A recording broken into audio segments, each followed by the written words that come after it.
No, that makes sense. So, but even so, it doesn't take very long to go through. No, not really. I mean, Minutes on each one of them. it's the whole idea, the whole scenario. Makes it quick, easy, get it done and over with. Move on with your day. Yep, 100%. All righty, all righty. Alrighty. All right, so I'm gonna mute that out and get ready to roll. All right, all right. Double jolly good. Let's do this. Let's do this. Let's do this. Okay, live, live, live, live. Oh, everybody live. Oh, not that. Holy cow, we can't do it without this.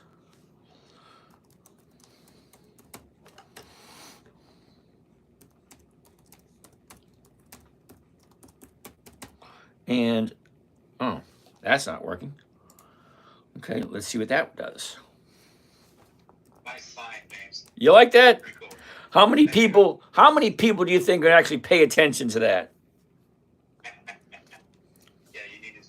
I don't do crypto. I don't do this. I don't do that. Oh, yeah. Okay, I got another sign playing out right here. And I'm going to stand right here, and anybody says that, I'm going to say, ah, no crypto. That's a good one. I didn't even think of that. Yeah. It's yeah, this afternoon it was sounding really terrible. All right, I think this should be it. All right, just getting ready to log on. Nice little sign. It's backwards on some of them. That's okay. It is what it is. People can figure it out, I'm pretty sure. So, who do we have here tonight? While we're waiting to log on, let's see this. Who do we got? Who do we got? All righty, all righty, all right. Travis, Ron, just Jeepin'. Cool. Okay, just Jeepin'. I'm curious. You got a 5, a 6, a 7, or an 8? Come on. If you're a Jeeper, you know what it is. A 5, 6, 7, or an 8. Mikey, what's happening? Brainstall. Okay. Bengal, AB, what's going on? Dan, Rick, Troy, Coca Bowl. Coca Bowl. Gonna go down to Coca Bowl. All right. Michael Martucci. Okay, Matochi? I don't know. Gemini Blues. Kenakoya. Judy. The Tundra Cave. Cool. Momo Thermocan. All right. Ask Jim. Let's ask Jim, everybody. Mark, Miguel, Gladys, Danielle, good evening. Oscar, all right. TikTok, dude, would you believe I still haven't sent you that receipt? I get tied up doing stuff. Beller, how you doing? John, how you doing? Spring Boy, what's going on? Fireball, what's happening? Fireball, fireball. All right, let's go there. Let's go there. Come on. Come on, come on. Now touch me, baby. All right, I think we have it. Could this be it? Could it be? No, that's not how it goes. Could it be? Nope, not at all. All right, hold on, just a couple more seconds. I'm almost there, Move this screen. Got to sign in. Every once in a while, you got to sign out of everything in order to reboot the computer, make it all work. All right, so we get us a sign today, see if it works. Kim, how's it going? JP, what's going on? Money, holy cow, Money's here again. What do you got for me tonight, Money? Love hearing from you. I do. I love people that are negative. I do. It's wonderful. All right, Messi or Ronaldo? Now, see, Damien, I hate to be the bearer of bad news. Now, don't get me wrong. You know, I love soccer, really do. Football, whatever you want to call it. You know, I call it soccer because that's what I am. Now, I don't really watch it. I like to play. I'm 61 years old and I still play soccer almost every Saturday or Sunday. Almost. Credit authorizer. Cool. Teresa, good evening. Taddy you? Interesting name. Pasquale, what's going on? Rhonda, help me, Rhonda. Help me, Rhonda. Kids Avenue, Rockstar. Oh, I want to be a rock star. Yeah. Lumpkin, Paul, Megan, good evening. Yugar wants to take a look at Coca-Cola. All righty, Yugar, let's take a look at Coca-Cola. First and foremost, let's do some introductions before we get the ball rolling. First and foremost, my name is James. This is Dividend Stock Talk, brought to you by The 10-Minute Trader, where I invest in dividend stocks, specifically dividend stocks that are consistently profitable. Share their profits with their investors or with their shareholders. That's us. We buy and sell the stocks. We become part owners in a company. If we're a part owner in a company, we are entitled to a share of the profits. Well, you got two different kinds. Well, actually, you got three. You ready? You got private companies, which most of us can't invest in. Then you get the public companies, and there's only two of them. There's those that take the profits and put it back into the company for capital growth. That means the stocks increase rapidly. Or you have those companies that actually called a income stock. So you got your growth stock or an income stock. Well, the income stocks, they have a tendency to pay out dividends. Now, a dividend is a portion of the profits the company gives back to the investors. Well, that's us. So if the company's profitable and make all this money, they get two opportunities. Put it back into the company or give it to us. Okay, now we check every week. This week there was 10,166 companies. That's a lot of companies to look at. But here's the thing. I only like companies that are consistently profitable and have weekly options. That way, I can get weekly cash flow. Because think about it. In order to get weekly cash flow, you got to sell something every week. So if I'm investing in the stock market, and the reason I'm investing in the stock market, there's a reason to it, believe it or not. Now, I had my own manufacturing company years ago. I was, believe it or not, a CEO. Most people can't believe that. Most people can't believe that I'm a grandfather, and I'm 62. Most people can't believe that. Well, it is what it is, you know? But here's the thing. I've tried lots of investments, okay? I've tried real estate. I tried collectibles. I tried antique cars. I tried flipping houses. I did a lot of stuff. I did. But here's the thing. The stock market, simple, safe, predictable, consistent. It's been in business for over 400 years. No employees, no overhead, no inventory, no monthly bills. All right. AZ Trader, you got to give me Owens Corning's ticker symbol. I don't trade it, and there's probably a reason why I don't, but you got to give me the symbol because I don't know it off the top of my head.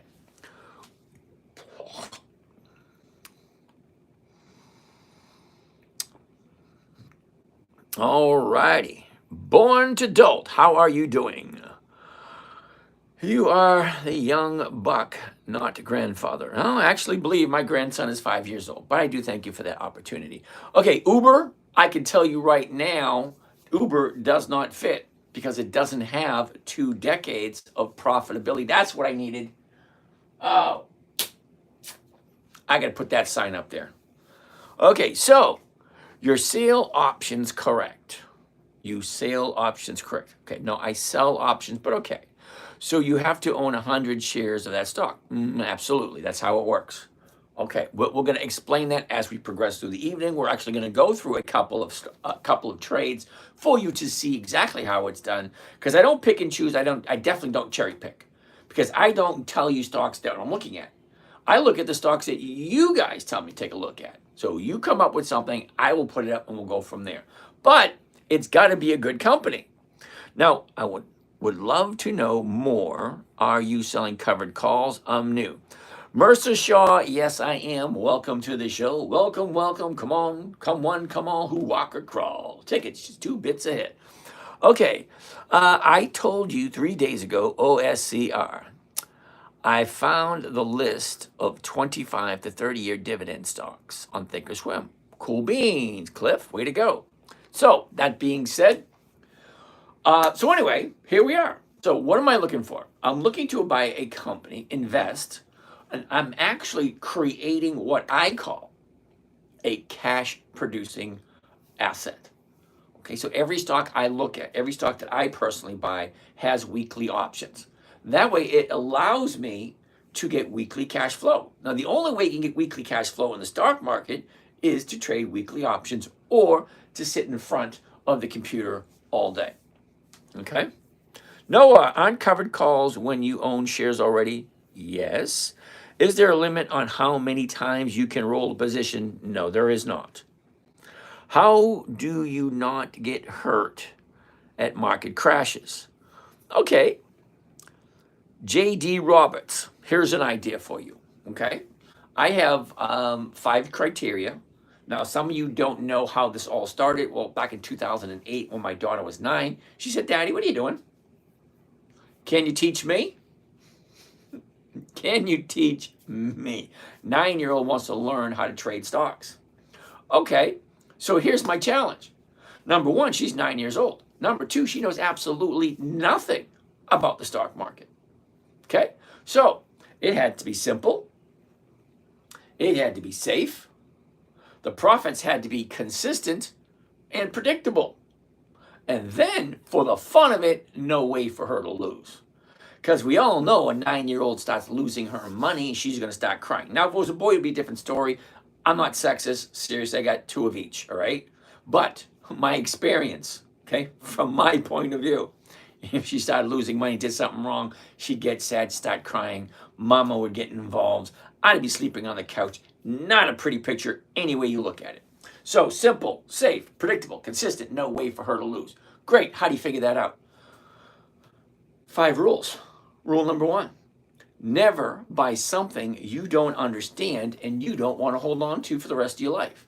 If you're not willing to buy it and hold it for the rest of your life, you put your hard-earned money into it, don't buy it at all. Okay? J.D. Roberts, you understand that? If you don't want to own it, good, bad, indifferent, because stocks go up, stocks go down. Stocks can and will fluctuate anywhere between 10 to 50, 60, 70, even 90% throughout the year. Now, we jumped into Riley. Okay, Riley was at $30. Now it's at 3. What is that, a 95% decrease? But we still own it. The thing is, never sell at a loss. That's rule number 2. Rule 1, never buy something unless you're going to hold on to it. Number 2, never sell at a loss. It defeats the purpose of the whole game. And yes, this is a game. Okay? There are players, there's offense, there's defense, there's strategic moves. You can win, you can lose. It's a game. Just like Monopoly. Okay? 3 green houses, 1 red hotel. Okay? Go past go, collect $200, move on, rent out the houses. Yep, all that kind of nice, neat, fun stuff. So, rule number 3. This one boggles my mind why some people don't get it and do the opposite. Rule number 3. Never buy a company that is not consistently profitable. Okay? Never buy a company that's not consistently profitable. It boggles my mind because you will see throughout the night, if you hang out all night with us, we'll be here till 11:30. If you hang out with us all night, it's almost guaranteed, someone's going to ask me to take a look at something and you're going to hear me say, "What the hell are you thinking? Putting your money into that?" Consistently profitable. That means last year they made a nice big fat chunk of money. This year they make more money than they did last year. Next year they make more money than they did this year. Every single year, higher and higher and higher profits. Okay, market's been around for 400 years. There's over 10,000 different companies to choose from. Okay, now I'm going to help you out a little bit. I hope you got a pencil and piece of paper because every once in a while I regurgitate some interesting, fun stuff you might want to keep written down. Okay, so let me go over those rules one more time. Never buy something you don't want to hold on to for long term. Never sell at a loss. Make sure the company's consistently profitable. And here's a good one. Weekly options only. The only way you're going to make money on a weekly basis is with weekly options or something that trades weekly. Or sit in front of the computer all day and looking at this. Well, that's not going to work for me. And rule number 5, make sure all the numbers work. Now, like I said earlier, we are going to look at each and every, I'm going to look at some of the stocks you guys asked me to take a look at. Some of them are going to be really quick. And some of them we'll dive really deep into, depending on what it's like. Now, there are so many different trading strategies in that there are literally a whole bunch of people out there just like me showing their trading strategy. Now, that probably works. And I know mine works because I've been using it for 15 years, but that's not the point. The point is, there's a whole bunch of strategies out there. We are all different. We all have a different goal. We all have a different risk factor. Okay, what I find not risky, you might find to be risky. What you find not risky, I might find to be risky. There's a seat. Wait a minute. There's an ass for every saddle. Wait a minute. Yeah, there's an ass for every saddle. Yeah, there's an ass for every seat. Same thing. Okay. There's always a whole bunch of people out there. Can't you go longer than 1 week? Isn't that the premium more longer you go? Yeah, Stephen, absolutely, 100%. But I'm looking for weekly cash flow. That means every week. Okay. So could I go every 2 weeks? Yep. Could I go every 3 weeks? Yep. Could I go every 4 weeks? Yep. I'm retired. I got nothing else to do. I enjoy doing this. Okay. I grew up dead ass poor. We were on welfare. There was 6 of us. 6 of us. Just mom. Dad left, didn't pay any child support. He left. 6 kids. Okay. Mom was on welfare in the 60s and 70s. Okay. We rented a 6 kids and mom in a 2-bedroom, 1-bath house. You figure it out. It was in cramped quarters.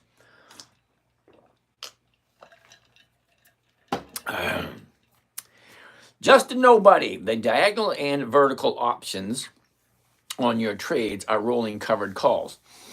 Okay, Justin, Justin, I appreciate the question, but here I do one strategy and only one. Now, don't get me wrong, I do the diagonal and I do the vertical. I do a bunch of trading strategies, but here only one. Who the hell has 6 kids? My mom has 6 kids. My dad has 13. So is what it is. In the 50s, 60s, that was the thing. Okay, I went to school with a guy. He had 7 brothers.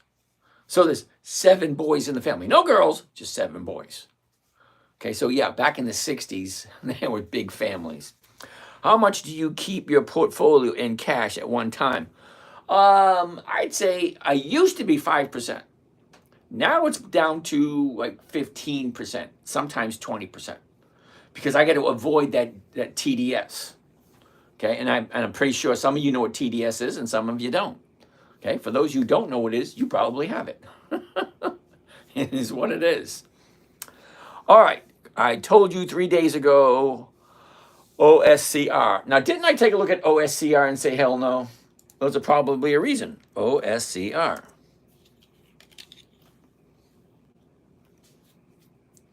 Oscar Health. Interesting. Okay, so here's the minor flaw I have with your 3-day thing. All right. You said you told me 3 days ago. Well, 3 days ago would be Sunday night. Uh-oh. That don't look good.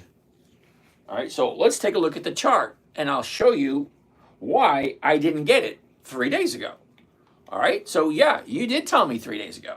Well, I don't change my strategy for anyone. Just because you say it's a good stock, well, it might be. But I have a certain strategy. It's A plus B equals C. Okay? So let's take a look. All right. 30 days ago, we're at 1650. Then she drops down to 1350, shoots back up to 1650, and then drops back down. Ends up on Friday. Okay, look at down, down, down, down, down. So Friday is being a new bottom. Great. Now I'm looking for 2 days to the upside. On the 3rd day, I will jump in. Okay. Monday, first update. Tuesday, second update. Great. Now I'm positioned to take a look at it. 3rd update would be today. And there it is right there. 3rd update, that's when I would have jumped in. If I had any money left. Well, today's Wednesday. Okay? 90% of all my money is already invested on Monday. So I have nothing left to invest. Now, some of you may think, well, don't you have money sitting aside? Yes and no. Okay, I have money sitting aside, but it's only a couple $100 because I don't see at this age. Okay, when you're in your 60s, you know when your bills come due. Okay, you know when your mortgage is due, you know when your insurance is due, and you do grocery shopping once a week maybe. So at this point in my life, all my money is invested on Monday.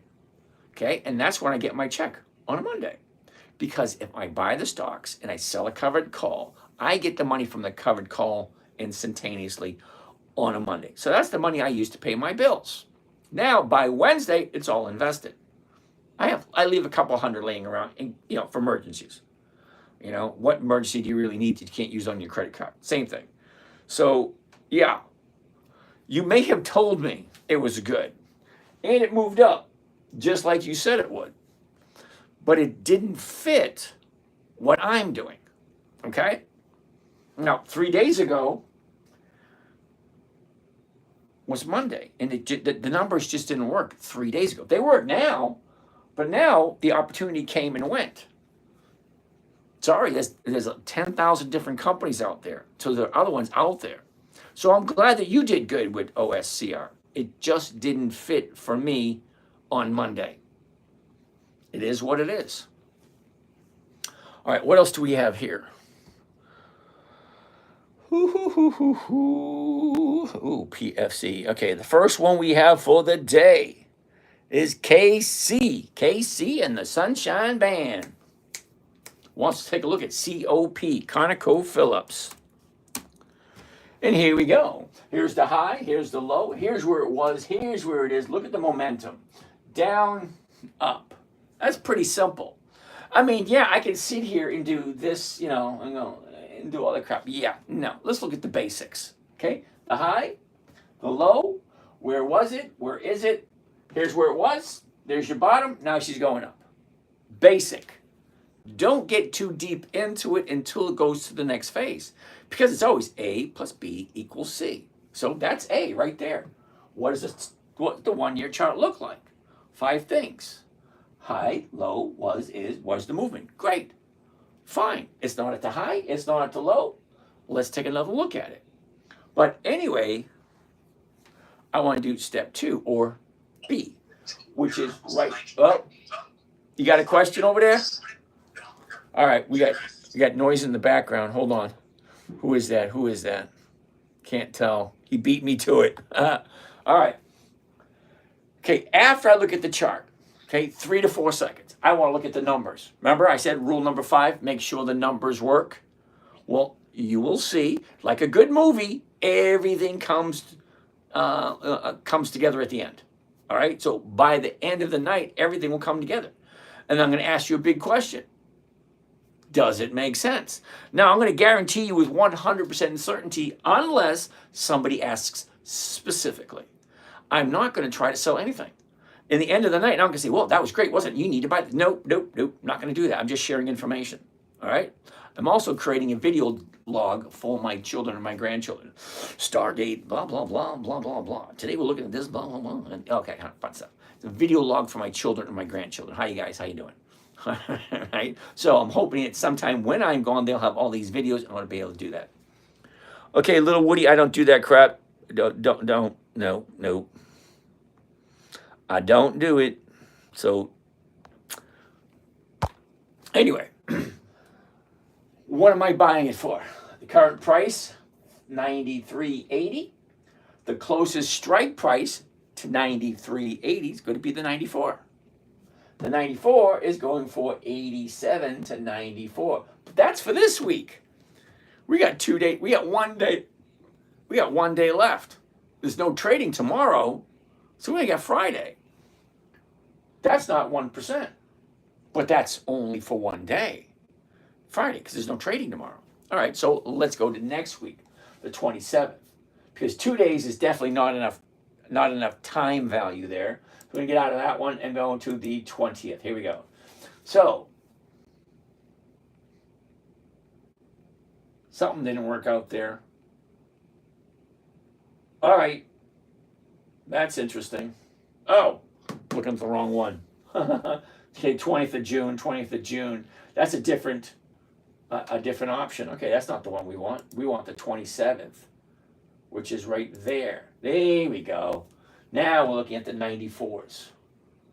190. That's almost 2%. Now, if you don't know your math really quick, all right, 1% a week is 50% or more per year. Simple math. 1% a week, 50% or more. 2% a week is over 100% a year. So what I'm looking for, simple, safe, predictable, consistent 1%. 1% per week. Well, helps me pay my bills. It does, it does. Okay, what was that you said about diagonal options? Okay, born to do that. Okay, I said I do it, but I'm not going to share that strategy here. I share one strategy for free, and that's it. Oh, Moo 2. What is the delta you're selling at? Well, number one, you're not paying attention. Okay. Okay. Number two, we're going to get to that. One minute. Cliff, I found the list. Okay, you got it. You found the list. Okay, Mercer, what percent of your portfolio do you allocate for cash? About 10, 15%. IXHL is about to go boom, boom. Okay, I never heard of it. Let's finish up ConocoPhillips first. All right. I do answer each and every question. Please only ask the question once. By the end of the evening, I will answer each one. But remember, just in case you don't know, there are 7 cameras going. 1, 2, 3, 4, 5, 6, and 7. So I'm live streaming to about 10 different trading platforms or 10 different social media platforms. So if you ask a question, do not get all unhappy that I'm not answering your question right away, because you're not the only dancer on the dance floor. All right, so be courteous. I will answer each and every question. And as the night progresses, you will see all the different answers, and you can ask any question you like. All right, within reason, of course. Some strange reason the people over on YouTube ask inappropriate questions. It boggles my mind. It is what it is. All right, so if I can buy it at 94, it's giving me 190. 190 is more than 1%. Here's a little trick, might be easy for you. Now, my 9-year-old daughter, remember, this was all created for a 9-year-old. She said, Dad, I don't want to figure out the math. Well, here you go, honey. Are you ready? What is 1% of 93.80? She gets out her calculator. I said, no, honey. No, don't do that. You take the decimal point, move it over 2 places. So 1% of $93 is 93 cents. Isn't that interesting? 1%. I'm looking for 93 cents per share profit. That's it. Okay. Now they're offering $1.90 per share. Well, that's more than 1%. Fine. That looks great. So once I like the numbers, okay, chart A. Numbers B. Now we're looking at C. We're going to go deep into the chart and see, is it the right time to buy? All right, that being said, get my cursor and my glasses, because my big monitor is over there. And here we go. A year ago, ConocoPhillips is at 109.64. The high of the year, which is the middle of July, which, by the way, is only a couple of weeks away, 118.66. Okay, for the last 90 days, which would be 318 right there. Okay, see how fast you can do this. You ready? Look for 5 things: high, low, was, is, and direction. You ready? High, low, was, is, up, down, up, down, up, down. Okay, it's going down at the moment. It's going to be a no. Sorry, see you later next week. Well, actually not next week, probably 2 weeks. Now, the reason why I'm saying 2 weeks is look at the flow, okay? The flow, this is 90 days. 90 days, which is a whole quarter. 90 days. March, April, May, March, April, May, and half of June. So look, up, down, up, down, up, down, up. Now it's coming down. How long is it going to take to go from here to come down and then turn around? See, it goes down, consolidates, turns around. Comes down, consolidate, turns around. Come down, consolidate, turn around. So now it's coming down. It's going to consolidate down here, turn around, go back up. How long? I'm saying 2 weeks. So in 2 weeks, I'm going to look at ConocoPhillips again. All right, so let me write that one down. I got 6 stocks on the list for 2 weeks from today. All right, so no to ConocoPhillips for this week. What else do we have? PLL. Paul, what is PLL or PII? All right, let's go back to here. Now, every once in a while, you're going to hear me say something. What the hell is that? Polaris. Now, apparently, damn it, I didn't put it up there. Okay, so Polaris. Who asked for Polaris? Who is that? Who is that? Who is that? Who is that? Paul. I'm not sure if you can see it, Paul. But see up there where the sign says weekly options? Okay, the sign right up there says weekly options. Well, Polaris doesn't have weekly options. 20 June, 18 July, 15 August, 19 September, blah, blah, blah. I don't do monthlies. The numbers just don't work for me. Now, a monthly means you can do it once a month, or you can do it 12 times a year. Well, ask yourself a question. All things being equal, why would you want to get 12 checks when you can get 52 checks? Because at the end of the year, how many options did you sell? Well, monthlies, you can only sell 12. Weeklies, you can sell 52. Now, if I'm making the same amount of money on an option that's a monthly, and I make the same amount on a weekly, well, why would I do monthlies as opposed to weekly? So I've looked over and over and over again. It just doesn't work for me. If you like monthlies, fine, more power to you. I don't do it. Just doesn't work. All right, let's keep on going. What else do we have next? PFC. What the heck is PFC? Private first class? Premium Financial Corporation has no options at all. So why are we looking at it? Seriously, why are we looking at it? Aren't covered calls when you own the shares already? Yes, Noah. We're actually going to go through some of those one at a time. Lorenzo, Intel. I love Intel. INTC. I love it. Look, 3 to 4 seconds. You ready? High, low, low. Where was it? Where is it? Look at this. Up, down, sideways. Now we're at 2149. Look at that area. That looks awesome. Now, for those of you on your phone, your mobile device, or your, what do you call it? I have no idea. If you cannot see these numbers, okay, this screen, that screen is live on YouTube. So you could go over to YouTube, the10minutetrader.com, all one word, the10minutetrader.com, and you'll see it live. And then you'll be able to see these small numbers. And if you have a halfway decent cable company, you should be able to watch it on your big screen TV. There's a lot of people tell me, yeah, James, I have you on my phone in one hand and I watch it on the big screen TV. I said, okay, that works perfectly. And it is being recorded. Okay, so later on, well, after we're done at 11:30, it will be available to watch over again on YouTube.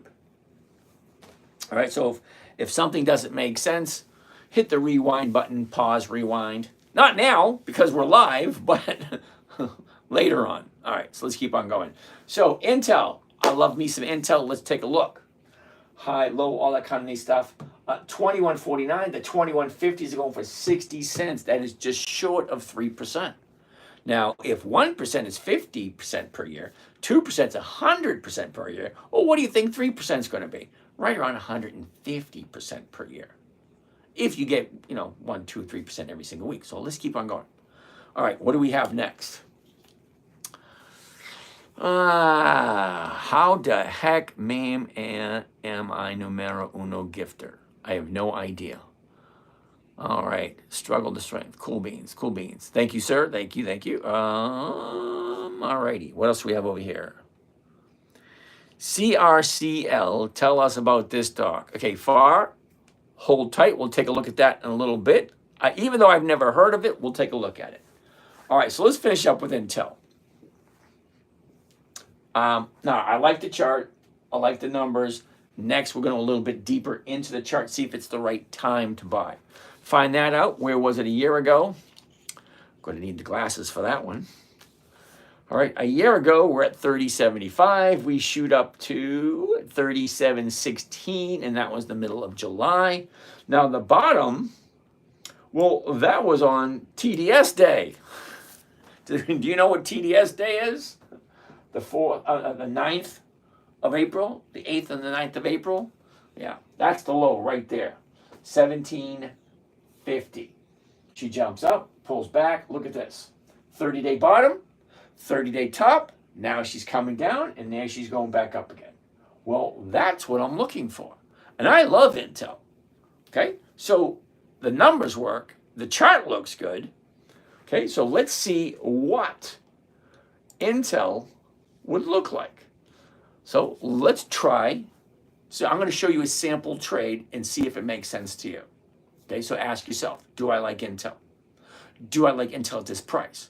Well, let's do a covered call and I'll show you how to do the covered call trade and what the rate of return on Intel would be.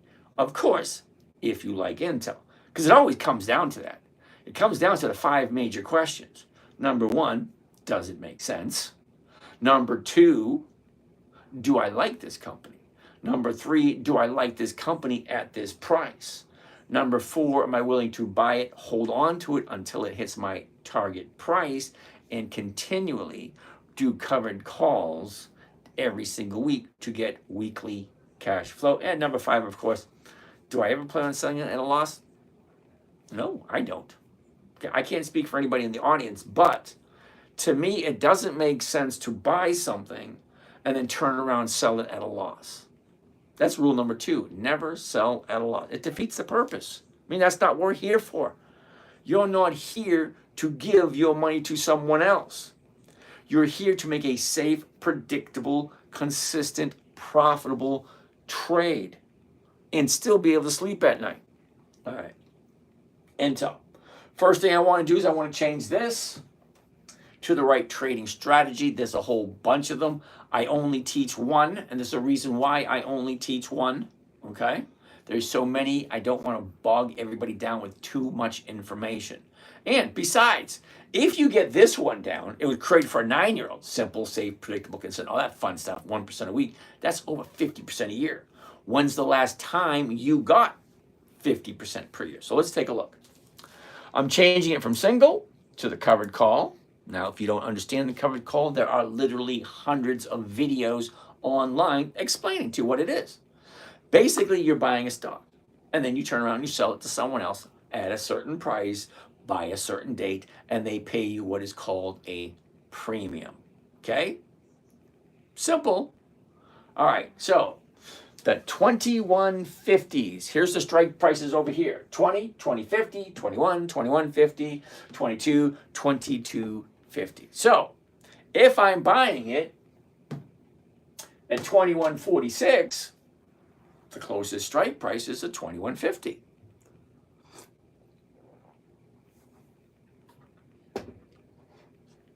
Gotta loosen up the vocal cords. I'm not used to talking so much. 2150, here it is. Let's buy it right there. Now, I'm only going to do one contract. That way it's not too much money. You won't get away from you. So if you understand, 1 is going to be this, 2 is going to be that, so on and so forth. Well, here's the trade. Listen to it and see if it makes sense. See if it does, okay? Buy 1 covered call on Intel. 100, which is the weeklies. 27 June 25. That means this option is going to expire next Friday. So whoever buys it from me has between when they pay me, most likely in the morning, not tomorrow morning because I don't think there's any trading tomorrow. So Friday morning and the 27th at 4 p.m. That's when the market closes and it becomes most likely expires worthless.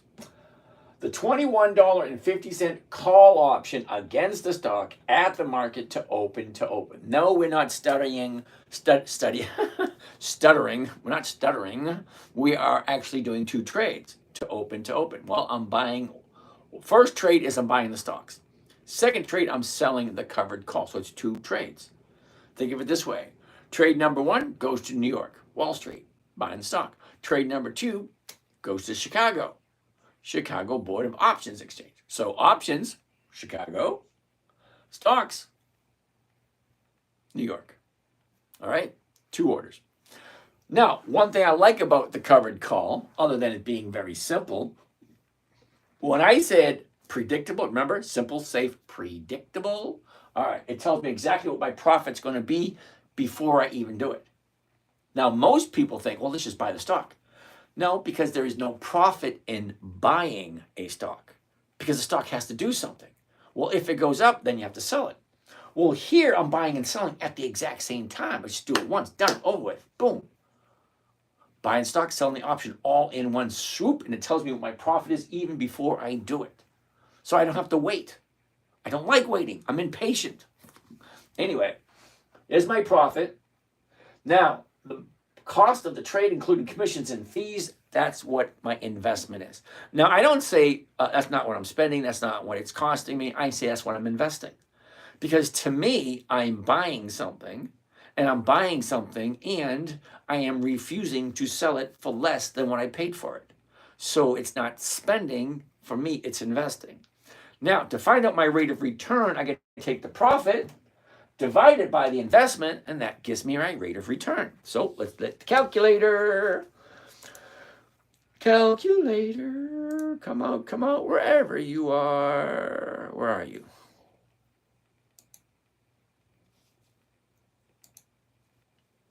Here it is, calculator, right there. All right, first and foremost, maximum profit, 64.50, 64.50.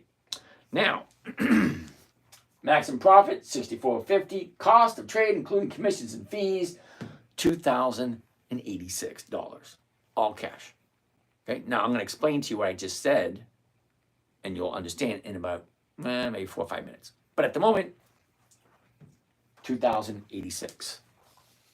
Okay, divide 2,086 gives me a grand total of 3.09%. Now that's just for 1 week. Now, do I get 3% every week? No, I do not. Now, every once in a while I do. Now, if I have 6 or 7 positions and I'm rolling some from last week, I didn't sell them last week, so I brought them into this week. I'll have some that I'm not going to sell this week. I'm going to roll them into next week. So out of all the 7 or 8 positions that I have, some will get 2, 3, 4%, and some will get 0.5% or 0.25%. Because I refuse to sell at a loss. If my stock drops, well, I can lower my strike price. When I lower my strike price, I'm not getting 1%. But the other stocks, such as this one, makes up for it. All right, so on average, it's over 1%, which is a good thing.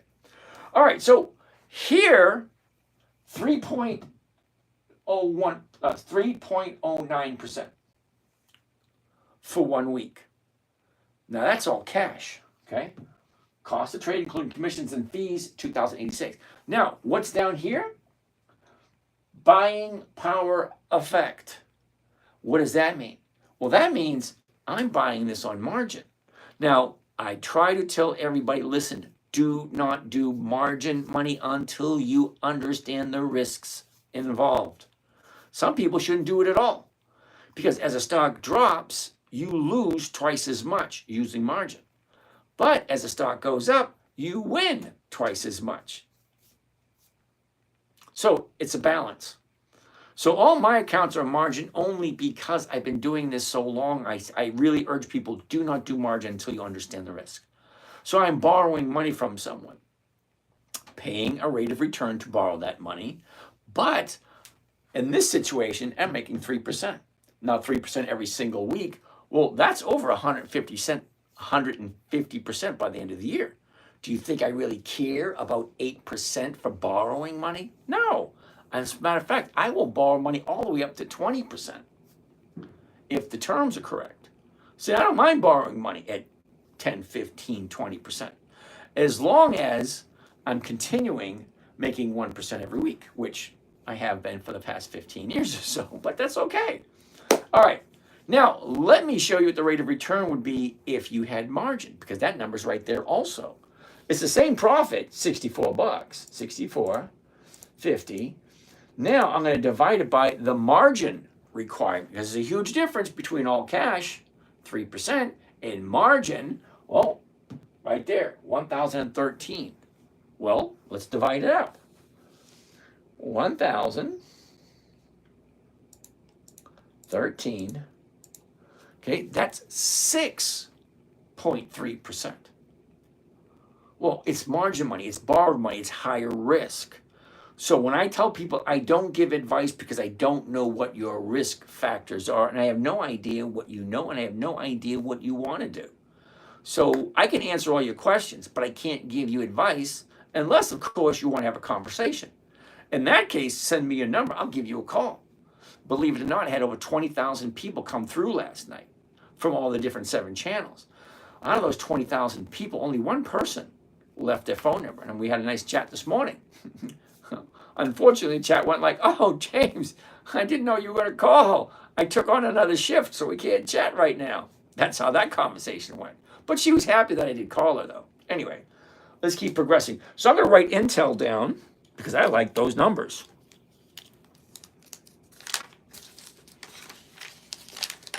There we go. Oh, it's already written down. All right, anyway. Next. What do we have next? Wow. Intel. Okay, so MNMUU2. No idea what that means. Okay, so he wants to know, what is the delta you're selling at? Okay, so I'm going to say this once. I'm going to say it once and see how quickly you get it, all right? The delta that I'm looking for, well, you're asking the question, what delta do I use? Don't know, don't care. I don't pay attention to the delta. Now, there's a reason why I don't pay attention to the delta, because the trading strategy wasn't created for me.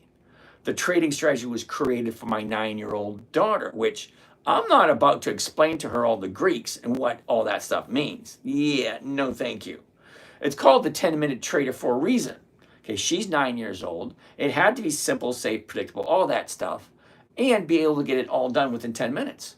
Because one part of the agreement that we had is you follow the 5 rules. And number one, you follow the 5 rules. Number 2, you can't give up. You got to make the commitment, and you got to do it every single day. So I had to make it something she could do in 10 minutes. That's why it's called the 10-MinuteTrader. You get in, you see what you bought it for, you see what you sold, you see where it is, what do you do? That's it. It'd take you less than 60 seconds to take a look at your position. What did I just buy this stock at? What strike price did I sell? What premium did I collect? Well, that's easy to see.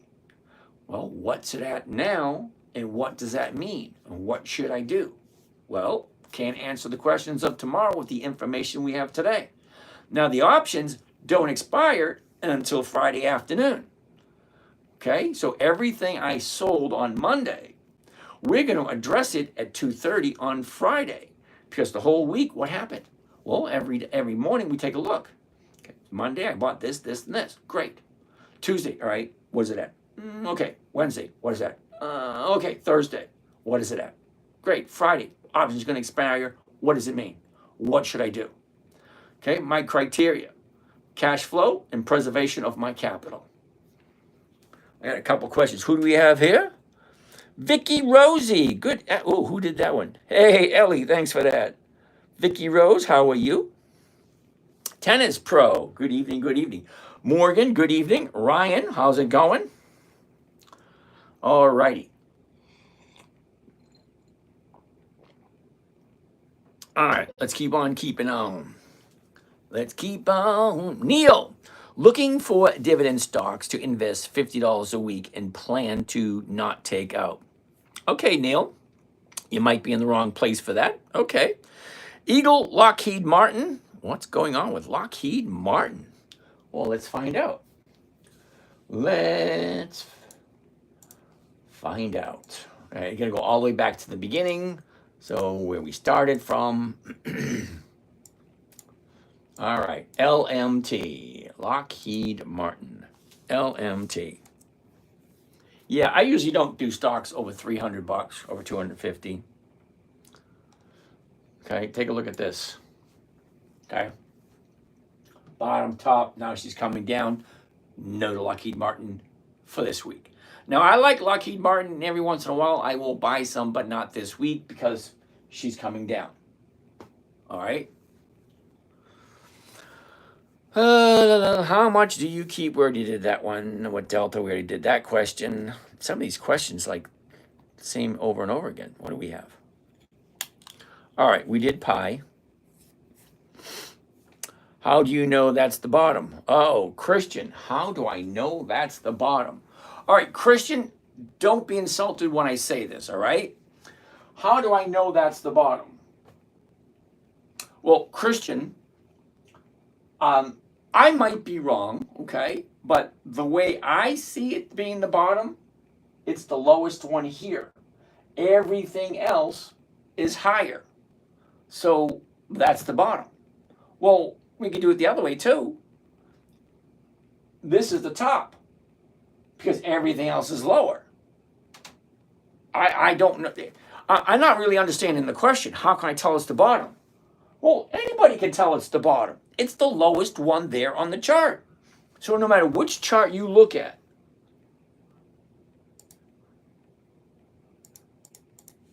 okay? No matter which chart you look at, this is a 1 year chart. There can only be one high and there can only be one low. And it's really not that difficult to figure out. Where's the high? Right there. Where's the low? Right there. Well, how can you tell? Because it's the lowest. How can I tell? Because it's the highest. And then the direction, well, it's easy. Look, down, up, down, sideways. It's not that difficult. See, adults have a strange way of making things more complicated than they need to be. Okay? Dark night, what is delta? For what we're doing here, you do not need to know what delta is.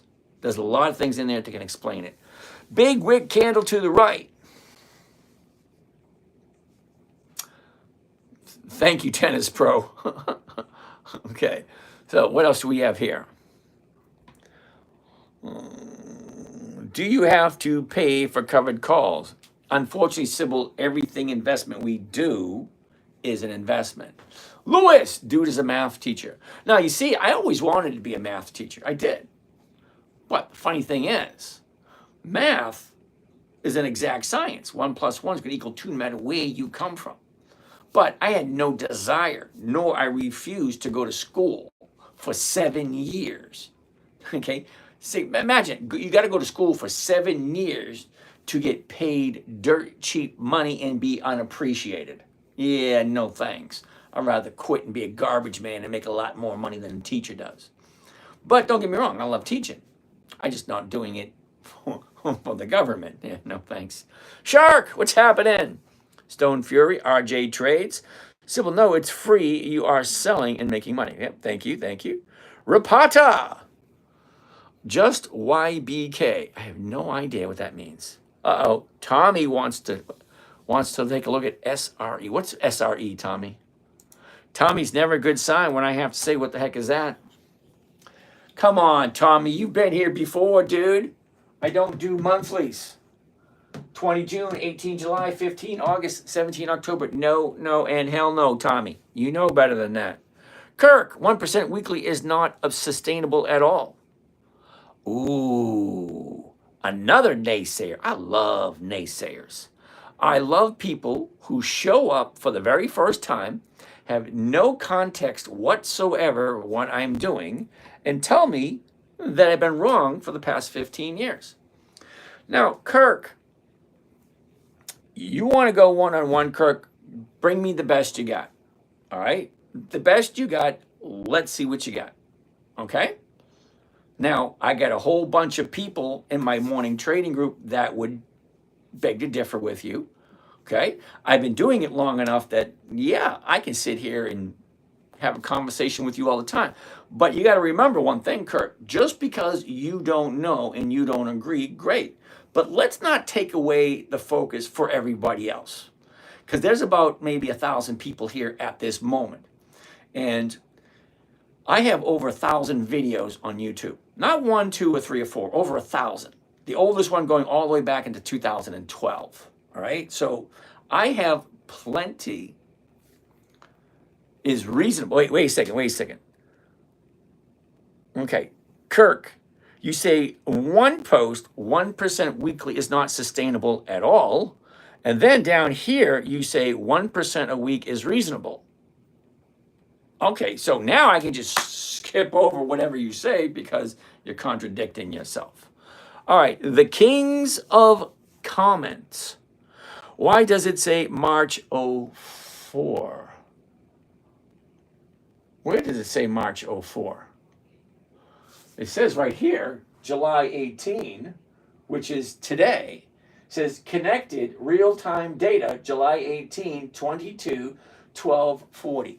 Well, that's right now. Okay? And I don't see where you're seeing March 4. Can somebody help me out where he's seeing March 4?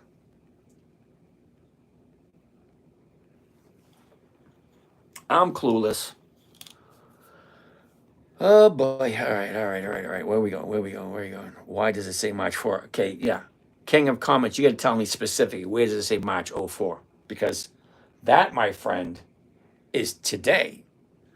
Okay, you forgot to write on the top, I am using TOS. Oh, yeah, think or swim. Okay, great. Tommy, thank you. Kirk, you wouldn't be thirsting for viewers if you were compounding 1% weekly. Okay, I'm not quite sure what you mean by thirsting for viewers. I really honestly could give a flying dead rat's carcass. To be totally honest with you, I'm creating a video log for my children and my grandchildren. And do I trust YouTube 100%? No. Well, we got Instagram. Maybe they'll hold on to them. Maybe YouTube will hold on. Maybe TikTok will hold on. I don't know who's going to hold on to all these videos all these years. Don't know. Okay? So I'm sharing information. Kirk, at some point in your life, okay, you may not be there yet, but at some point in your life, not everybody, okay, you get a feeling, a calling, a sensation that says, you need to share this information with other people. Now, I'm not asking for money. Okay, you will not once hear me say I want you to buy something. You're not going to hear me say that because I'm not trying to sell anything. Now, do I have stuff to sell? Yeah, I've written 14 books. I got the home study course. I got all that crap. I'm not trying to sell anything. I'm trying to share information. Okay, so I appreciate naysayers, but you got to come at me with something better than what you're coming at me with. Enzo, you're thinking of selling a put on Intel. Okay. You forgot to write on the top, I'm using Think and Swim. Yep. Fonzarelli. Ooh, Arthur Fonzarelli. Thinking of selling a put on Intel. Okay. That's not a bad idea, but I'm not going to go into that because I don't teach the selling of put options against cash secured puts. I don't teach that. Nice sign, like that, Granny? I figured that would slow some people down, but not everyone, because some people still giving me monthly optionable stocks, which it says right up there. Weekly options is what it is.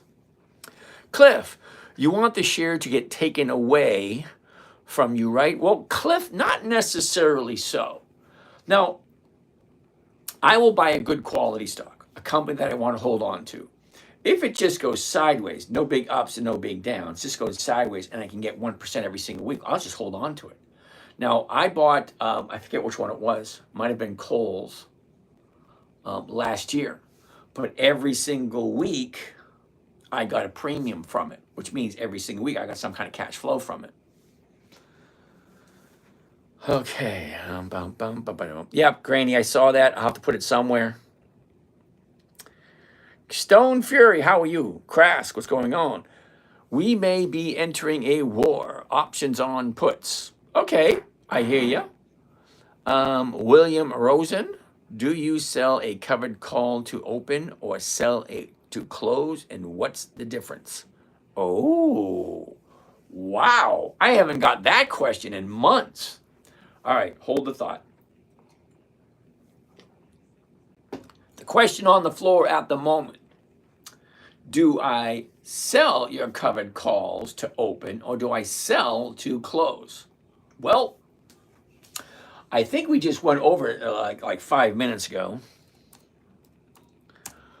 Okay, so let's do this one more time. William, are you ready? Now, go to covered call right there, the 2150s right there. Get this out of the way. Get this out of the way. Hit that right there. Now, Rosen, you see this? Buy 10 covered calls Intel 100. That's the weeklies. 27 June 25. That's next Friday. The $21.50 call option against the Intel stock, okay, to open. Okay, now we're opening the order. So I'm buying to open and I am selling to open.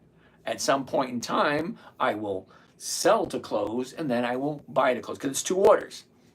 To open, I'm buying the stocks, I'm selling the options. So eventually, I'm going to sell the stocks and buy back the options or let them expire. But either way, they're still closing at some point. JMF, how do you roll over? Ooh, like that question. Let's get out of there. Let's get out of there. Let's get back to here. Let's go to here and let's go to here. And are you ready? Who asked that question? Okay, JFM. JFM to roll over. You want to take your cursor and put it on top of any position that you have. Let's do Hertz. Right click. Window opens up. The fourth one down. Create rolling order. And then you decide which one it is you want to roll over. Let's do this one right there. Okay, and there it pops right up. Okay, it tells you 30 contracts, Hertz, $4 call option. So I'll buy back the 20 right here. Buy back 20 June 25. That's this Friday. And then I'm going to turn around and sell 27 June 25, which is next Friday. So I'm basically rolling over the $4 strike price from this week into next week, right? Then how much money do I want? Well, I'm into this thing at $6.64. So anything over 1% is be perfectly acceptable for me because I'm looking for 1% every week. And if I can't get my 1%, let it go. Simple as that. If I can't get my 1%, let it go. I'll take all the money back and I'll put it into something else. So rolling over is not that difficult. Matter of fact, Think or Swim actually guides you through it. When did I first start investing? Ooh, back in the 90s. All right, let's get out of this. Let's get that. Let's get this.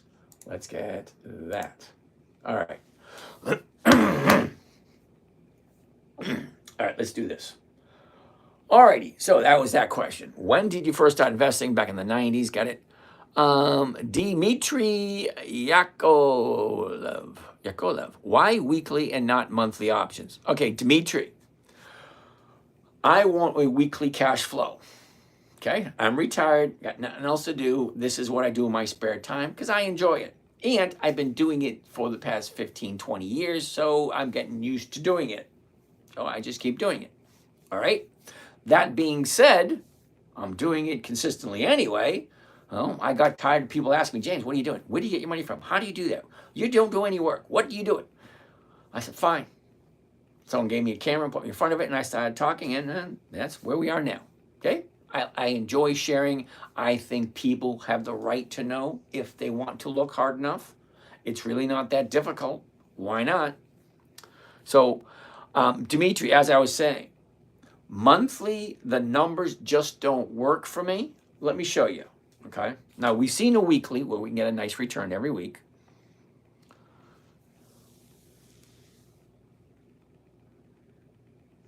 Okay, so Tober 8, the man. Okay, Tober 8, the man. If you made 1% since the 90s, you would have a huge fortune. Are you or are you rot? Yacht. Oh, are you on your yacht? Oh, yeah, you spelled yacht wrong. Anyway, I love it when people automatically tell me how I should live my life. You're automatically under the assumption that 1% grows compounded every single week, consistently. Well, hypothetically, it should. But what if, okay, what if that 1% that I make on a weekly basis pays all my bills? Well, there's no growth happening now, is there? So if the 1% pays all my bills, well, where is the growth going to come from? It means I have to go back to work to add to it to make more. And then you get in that keeping up with the Joneses. I have no desire for that. I'm comfortable. I make enough to pay my bills. What else do I need? And besides, if I told you my whole story, you probably wouldn't believe me anyway. So I don't tell my story. What do we have over here? Jordan, buy GameStop. That ain't going to happen. AI, that ain't going to happen either. Hey, the math has hold. Okay, whatever. I'm not going to look at GameStop. It has no dividends. See the sign right there? Dividends only. Okay. There's 250 trading days in a year. Do you have to account for profits to pay your bills or the trading weeks to pay your bills? Do you try to make more than the bare minimum? No, Rambler, I try to make 1%, because at 1%, that's a 50% profit per year. So if I have 100 grand, well, a 100 grand portfolio will give me about $50,000 in profits every year. Well, is that enough for you to live on? And do you have 150? Well, how much money do you have? You got 20 grand? Well, you're looking at 10 grand at the end of the year. It all depends on what you're working with and what are your bills. Okay, some people, I met one person that paid over $20,000 a month for their bills. And another person, $20,000 a month isn't enough. Well, depending on how you live, it's going to depend on how much money you need in order to live. Okay? Okay, what is your strategy again? Eagle 18, it's called Dividend Capturing 2.0. Don't bother looking it up. You won't find it. I came up with it myself. J. Caton, what's going on? All right, what else do we have over here? What program do you use? I don't use a program. This is a trading platform called Thinkorswim. Is trading your full-time job? If yes, how long have you been full-time job? No. I retired 2 years ago. Okay? This, for me, for my own personal account, is 15 minutes a day. That's it. For my own personal account. Now, for other people, it takes a few hours because I manage other accounts. Well, they take a little bit longer because, it's a little bit more detail to it. But for the most part, holy shit, Brams, 2 lives going? Well, Jim, 2? Jim, no. It's like 10. Okay, I got 1, 2, 3, 4, 5, 6. And I got 3 down here. 3 down? Oh, so that's 9. Sorry. So there's only 9 lives going at the moment. Hey, 9 lives. Oh, kitty cat. Also, thanks for the exit liquidity. I have no idea what that means, but okay. All right, let's keep on going here. Victor, hello. Hi, from the Philippines. How are you doing today? Yeah, HM, I'm not even going to acknowledge you asking that question. I want to learn this. Victor, just hang, chill out. You'll see it. Richie, hello. Richie, don't do that. Oh, come on. He did it anyway. Is this stock investing 101? No, it's not. Intel has no dividends. I'm well aware of that. Update, don't. All right. That works. Okay, how do you ensure you don't lose money? If the stock drops, how do you know it will ultimately recover? Jack, that's an awesome question. It really is. So, Jack, let's pull up a few stocks. See what you think, okay? Now, Hertz, the high, 950, the low, 250. Well, that's more than a 50% difference between the two. Look, it went up, down, up, down, up, down, up, down, up, down. Great. Well, let's pull up something else. Macy's.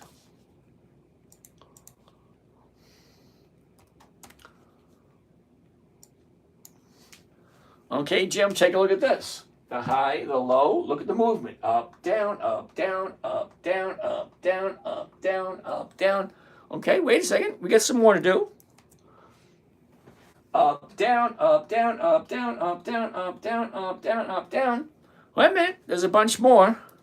General Motors, oh, look at this. Up, down, up, down, up, down, up, down, up, down, up, down, up, down. We only got 10,114 left to go. It might take a while, but you can look at every single chart, and every single chart will tell you the exact same thing.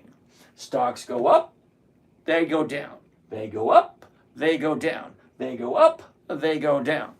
Never buy something you don't want to hold on to for the rest of your life. If you are not ready to buy at 62 and have it drop all the way down to 40, not panic and not lose money, then don't play this game, because it is a game. Now, the way I'm doing it a little bit differently. I'm buying enough shares to make what I call a cash producing asset. So look at it this way. You could buy a car. No, I'm not saying a car. You could buy a house, a rental property. Put 100 grand into a rental property and get what? $1,000 a month off of it profit? Well, $1,000 a month on a $100,000 property, that's only $12,000 a year, which is only 12%. Now, we all know that real estate goes up, it goes down. It goes up, it goes down. Well, for the most part, it goes up. Okay, fine. A lot of companies go up. Okay? Same thing. Cash producing asset. You put your money into it, it goes up, it goes down. It goes up, it goes down. So the difference between the stock market and a residential real estate, well, residential real estate is a little bit more stable and it moves slower. But it's still the same thing. You're taking a big fat chunk of money, you're putting it aside, and you're getting a rate of return. Well, here's the same thing. General Motors has been in business for over 100 years. So if I take $100,000 and put it into General Motors, okay, I have a cash producing asset with General Motors. So for the fun of it, just for the fun of it, it's at 48 bucks. So let's get the calculator out. How many shares can I buy with 100 grand? So clear that, 100 grand.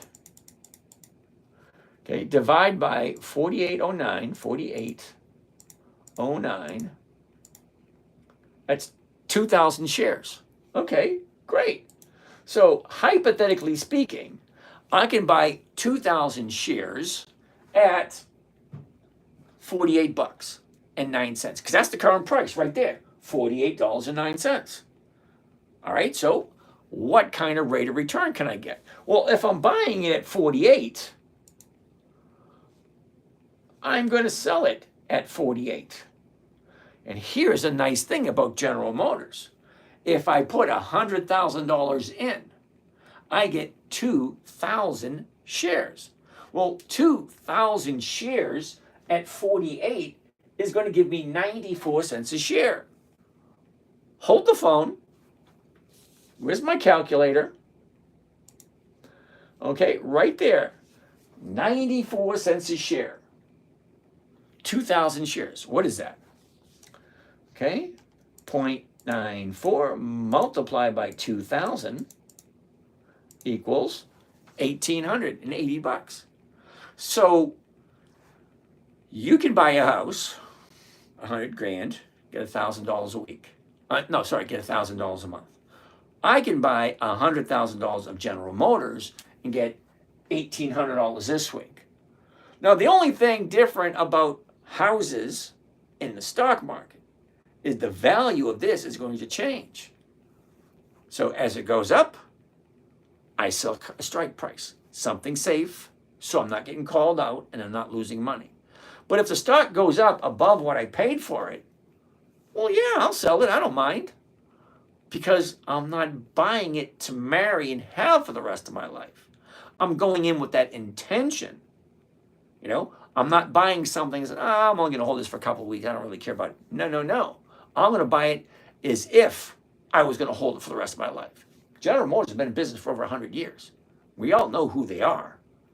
Okay, we all know what they do. The question you should be asking yourself, does it make sense? That's number one. Number two is, do I like General Motors? Number three is, do I like General Motors at this price? Well, if I put 100 grand into General Motors, I can get 1,800 bucks for next week. And then if it doesn't hit my target price, I can do it again next week. And guess what? If it doesn't hit my target price, I can do it again the next week. And I can get anywhere between 1,000 and 1,800 every single week off of my $100,000 I put into General Motors. Okay, now it's always going to be different, because stocks go up, stocks go down. All stocks go up, all stocks go down. They do not come to your house and take the dog for a walk. They don't wash the dishes. They don't dump the trash. They don't even trim the lawn and rake up the leaves. Nope. They go up, they go down. That's it. That's all. If you expect a stock to do anything other than go up or down, you're sadly mistaken, and you probably shouldn't be playing this game. And yes, it is a game. Okay, you know the rules, you understand them. So what I'm doing here is I'm teaching you the easy way, the simple way. Start out. Learn one strategy, stick with it, get good at it. Then go look at another strategy. Well, the strategy that I'm giving you here for free, giving it to you for free. I'm not asking for anything. Okay? Giving it to you for free. If you do it right, 1% a week, that's 50% per year. Excuse me. Compounded, you can double your money in 14 to 16 months. You know, it is who it is. The numbers don't lie. Okay. Ooh, I got another thing. Oh, check that out. Flowers. Yay! All right. So that being said, hopefully that makes sense. Now, Jasmine.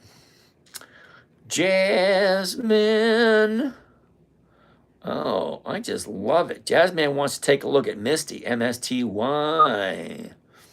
All right, so Jasmine, do me a favor. You asked me about Misty 3 or 4 times, so I'm assuming you like MSTY. Well, Jasmine, you're relatively new here, and I'm not quite sure you heard what the 5 rules were. Rule number 1, Jasmine, never buy something you don't understand. Uh-oh. Dimitri said, why not monthlies? So I'm assuming he's going to want to get a little deeper into that. Okay, I will show you why in a little bit. Do I have a Discord? Yes, I do. And unfortunately, it is a paid service. It's for paid members only. Sorry.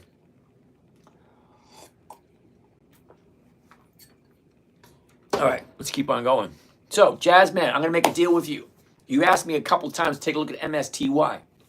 Well, I got 5 rules. Rule number 1 is never buy something you don't understand. So my assumption here, okay, correct me if I'm wrong. You asked 4 times for me to take a look at MSTY. So I'm going to guess that you understand it. But then I'm again thinking, he says he understands it, but I know that he doesn't.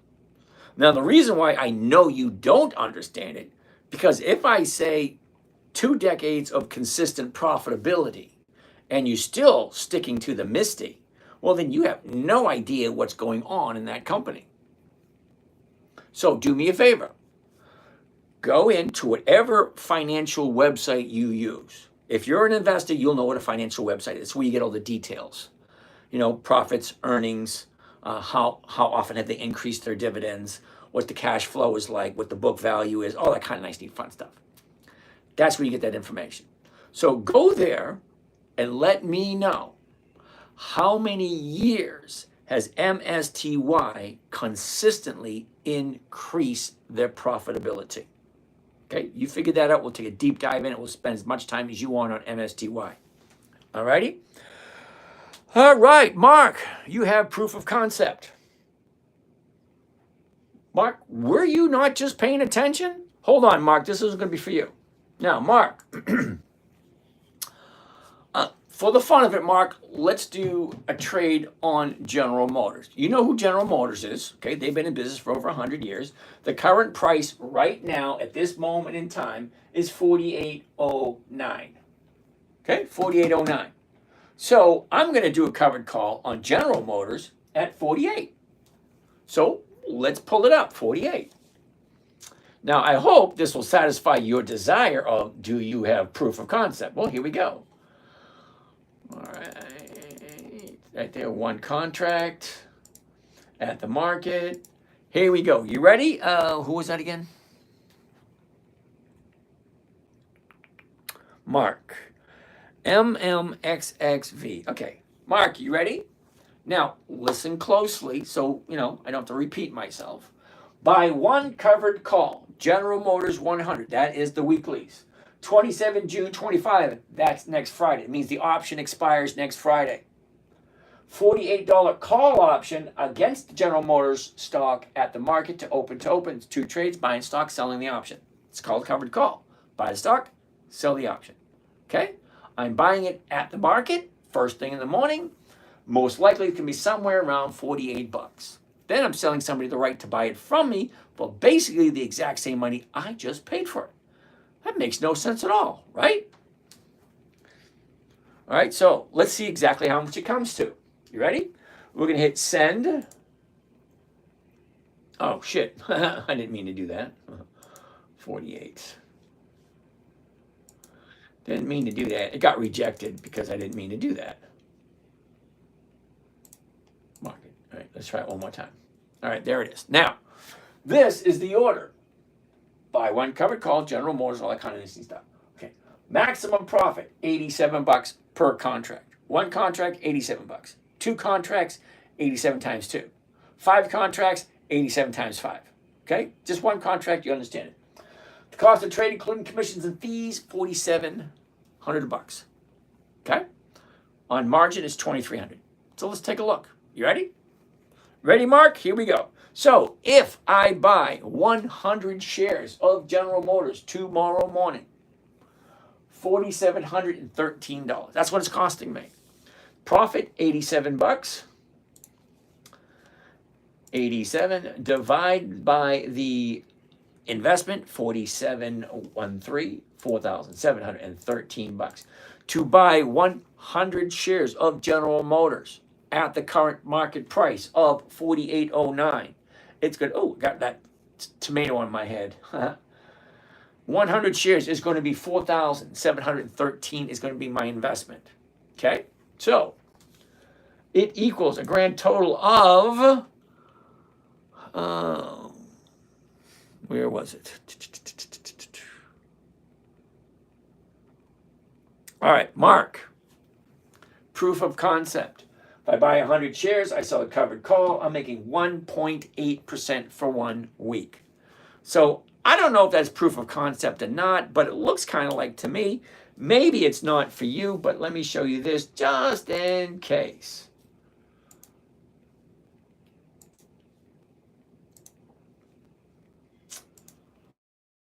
Mr. Mark, where did you go? Where'd you go? Where'd you go? All right, Mark, do you see this right here? Weekly trades 2025. Now, I said I have 7 accounts. 7. I share 3 of them publicly. Are you ready? Account 1, account 2, account 3. Each one of these little blocks represents all the trades I made that week. MPW, Hertz, Advanced Auto Parts, Foot Locker, Merck, Kohl's, Advanced Auto Parts, Hertz, and Merck. That's just that 1 week for that one account. Well, 3 accounts, see? Week 21, May 19th to May 23rd. Every single trade I made is there. All right, go all the way back to January 1st. Week 11, week 10, week 9, week 8, week 7, week 6, week 5, January 27th to January 31st. Week 4, week 3, week 2, week 1. Okay, account number 1, here we go.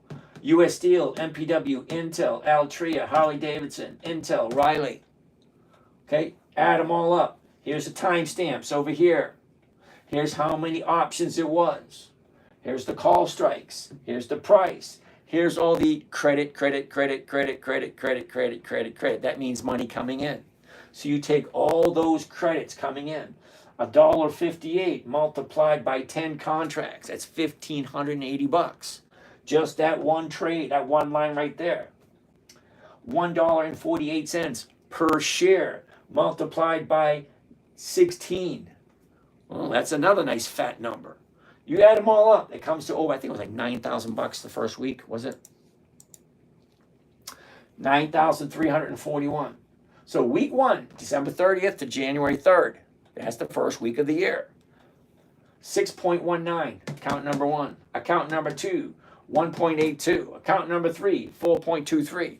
So, who the hell was it again? I keep missing this one. Mark, you can do yourself a favor if you so feel the desire to. Each and every one of my trades is posted online for you to check, specifically for people like you who don't believe what you see in front of your own eyes. Now, I just did a trade on General Motors. Where are we? Okay, so I just showed you the trade on General Motors, 1.84%. That's more than 1%. Okay, but hold on. That is if it is a all cash account. Now I'm trading on margin. So let's do the exact same math, but use the margin equivalents. I've seen March 2024. Okay, I'm not quite sure where you see March 2024, Dan. The same thing, $87 is the profit, remember? Maximum profit, 87 bucks. Cost of the trade, including commissions and fees, $47.13 if it was all cash. Margin account, buying power effect, $2,309. That's buying power effect if you have a margin account, which I just so happen to have a margin account. So let's do the math here. So on margin, this is costing me $2,309. Well, that gives me a rate of return of 3.7% for this one trade. So I'm not quite sure if that satisfies your desire of, do you have proof of concept? So hopefully that works. So Sweet Dan, I have 51 shares of Tesla. Joe, I can't tell you what to do with this. All right, Light Grams, just submit the trade. All right, Jimmy, thank you. It's not July. Who said it was July? June 18th. June 18th. Oh, yeah, I know it's June 18th, but if I'm doing the trade, I'm looking to do the 27th of June.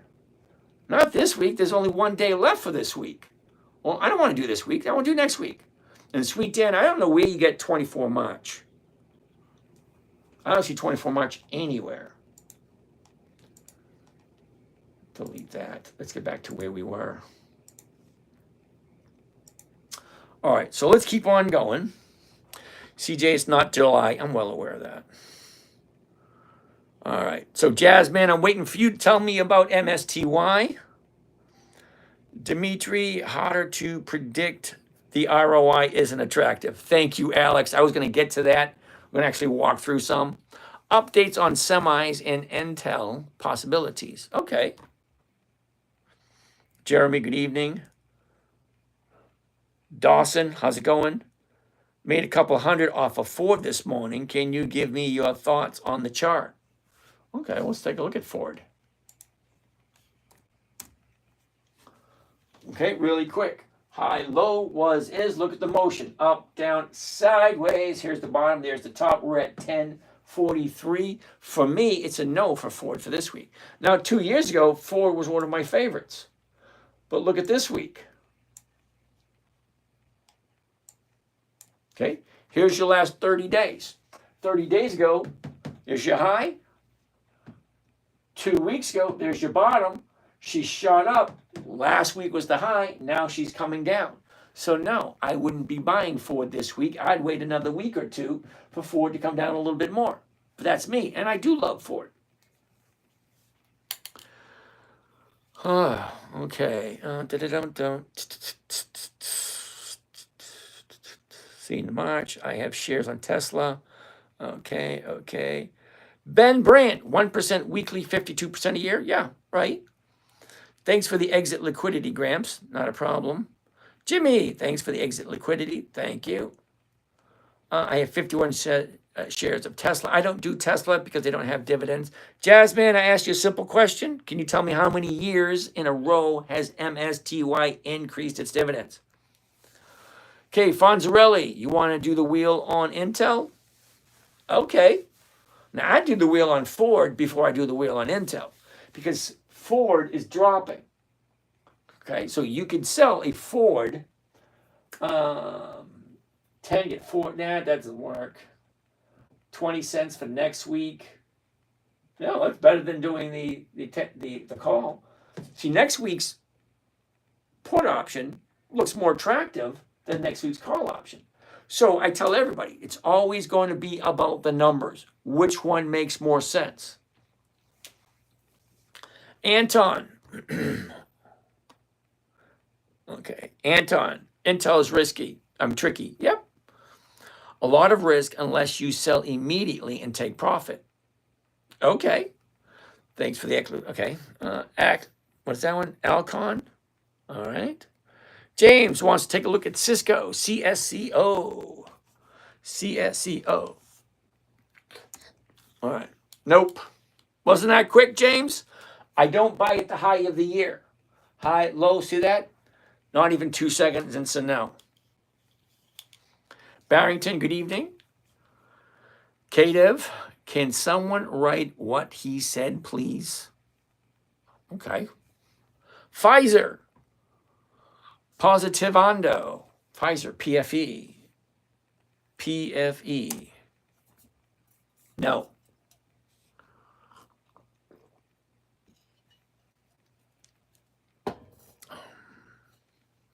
Okay, so positive. You want to look at Pfizer? Here's the high. Here's the low. Look at the direction. Up, down, sideways, down, up, down. It's coming down right now. Let's zoom in a little closer so you can see it a little easier. Okay? She drops. Here's your 30-day bottom. Here's your 30-day top. What usually happens on a 30-day top? Profit taking. Profit taking stocks stocks come down at profit taking.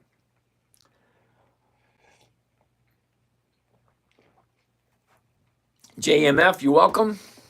Ben, can you explain that to me? That doesn't make any sense. Longest than 22 years ago. No idea what that means. Scotty Cook, what's going on? Very interesting. Thanks for sharing. You're welcome, Tennis Pro. Matt, Civi, C-I-V, I never heard of it. C-I-V-I. Okay, Matt, I don't do monthlies. Okay, right up here. It says weekly options. Weekly. 20 June, 18 July, 15 August, 19 September. No, I don't do monthlies. The numbers just don't work. I'd love to hear your story. Which story is that? I got a whole bunch. Tell your story. I bet it would sound interesting. Well, in 2008, I was investing in real estate. We all know what happened in 2008. Well, I still had my stock portfolio, even though my real estate empire was crumbling in 2008.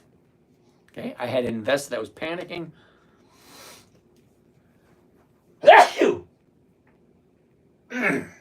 Oh, whoo, that was a good one. All right. So in 2008, while I'm trading my stocks, as my real estate is crumbling, anyway, my 9-year-old daughter said, Daddy, what are you doing? Can you teach me? So a 9-year-old is asking me how to trade stocks, and most adults don't understand it. So how do I explain to a 9-year-old how to invest safely without losing? I had to come up with a strategy specifically for her, and here it is. Gray Gnome, what's happening? So, to teach a 9-year-old how to invest, I had to come up with the 5 criteria. It had to be simple, safe, predictable, consistent, no way for her to lose. So in order to do that, I had to come up with 5 rules. Rules, you ready? Rule number 1, never buy something you don't understand and you don't want to hold on to. If you don't understand it, don't buy it. You don't want to hold it until the day you die, don't buy it. If you don't want to buy it and hand it down to your kids, say, this is what I'm giving to you, my children, I love you, blah, blah. If you don't want, no, don't buy it. Number 1, never buy something you don't want to hold on to. If you buy it at $30 and it drops down to $3, don't sell it. What's the purpose of selling? Because then you're questioning yourself. Never buy something you don't know or don't understand. Rule number 2, never sell at a loss. Rule 3, make sure the company's consistently profitable. Rule 4, which a lot of you people have a tendency to just ignore, weekly options only. Rule 5, make sure the numbers work. Now, we did a couple already to show you how it works, and we're going to do another one. All right? Mercer wants to take a look at Harley Davidson. Cliff, you want the shares to get called away. It's okay if they do. I'm not going to panic if they do. But, okay, that works, as long as the numbers work.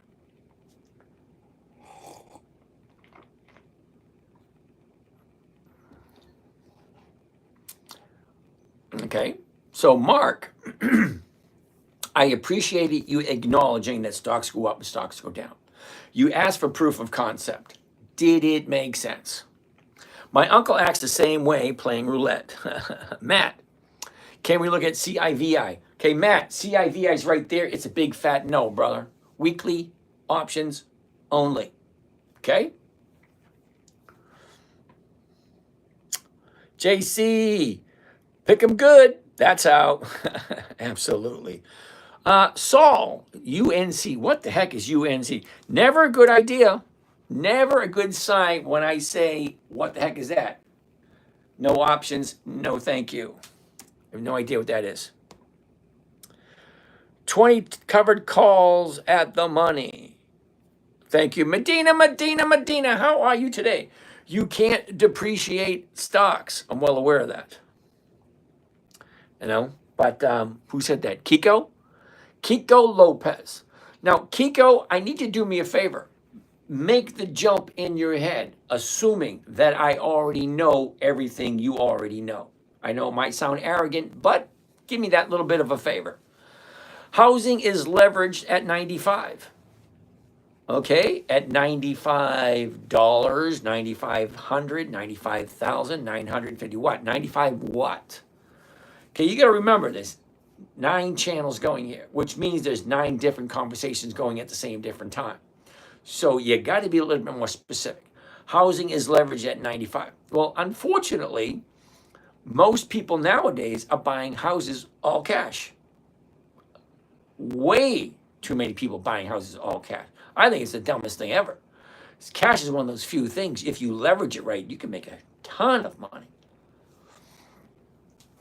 Where did you get the 94 cents from? You missed it. Uh-oh. What the hell are we talking about? That was a while ago. That 94 cents. I remember the 94 cents. I just don't remember where it came from. Oh, Levi, how are you? Who we got here? Born to Dolt. Oh, Born to Do It. Did you say you buy covered calls on Monday, sell on Friday, or reverse it? No. I buy the stock on Monday. I sell the option on Monday. On Friday, the options expire. So I have to take a look at what did I buy the stock for? What did I sell the option for? What's it at now? What do I do next? We don't know the answers to that question until Friday actually comes around. Nick, hello. Oh, Gary wants to take a look at Verizon. No.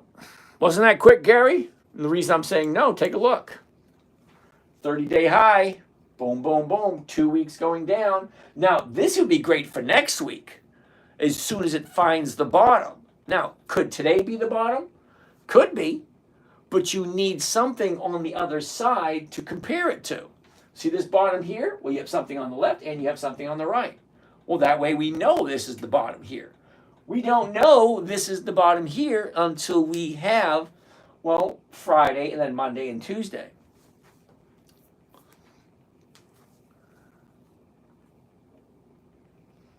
Medina, thank you for that. Answering that question. I like it when you guys answer the questions for me. That way we can get through stuff a lot quicker. Mercer Shaw wants to take a look at Harley Davidson. Ed, what's happening? Okay, so Mercer wants to take a look at Harley Davidson, HOG. No. Now, I already own Harley Davidson. So no is to getting into it at this moment. Well, I already own it, so at least what's going on? How do you avoid the post-EX dividend price drop wiping out your yield? Okay, Andrew, for some strange reason, you're under the impression that I want to collect the dividend. I don't. Now, I use the dividend as a indicator to tell me when to buy. I'm going to get on that subject in about give me a few minutes, and I'll get onto that subject, and then you'll understand it, so hold tight. So Harley Davidson, the reason I'm saying no, I already own some, okay, but I'm saying no, I wouldn't buy any this week because the numbers just don't look right. Okay, 30-day bottom, 30-day top. She went down, back up, back down. We got 1, 2, 3, 4, 5, 6, 6 down days in a row for Harley Davidson. Yeah, I think next week it might be a good idea. All right, Harley Davidson for next week, but not this week. It's because you have the volume for the day interfering with the price. Oh boy. Is the text backwards on purpose? Confused. You buy a covered call on Monday and you sell same covered call on Friday. Okay, born to do it. You weren't listening. Sit tight. I'm going to explain that to you in a minute. All right. Now, let me see if I can say it a little slower. Okay. Monday morning, I buy a stock. Let's say I buy a Harley Davidson. First thing Monday morning, 9:30 a.m. 9:30 a.m. in 5 seconds, I'm going to sell a covered call against the option I just bought at 9:30 a.m. Okay, buy the stock, sell the option. First thing in the morning, Monday morning. Tuesday morning, I'll take a look, see what's happening. Wednesday morning, I'll take a look, see what's happening. Thursday morning, I'll take a look, see what's happening. Friday afternoon at 2:30, I will jump in. I will take a look. What did I buy it for on Monday? What strike price did I sell on Monday?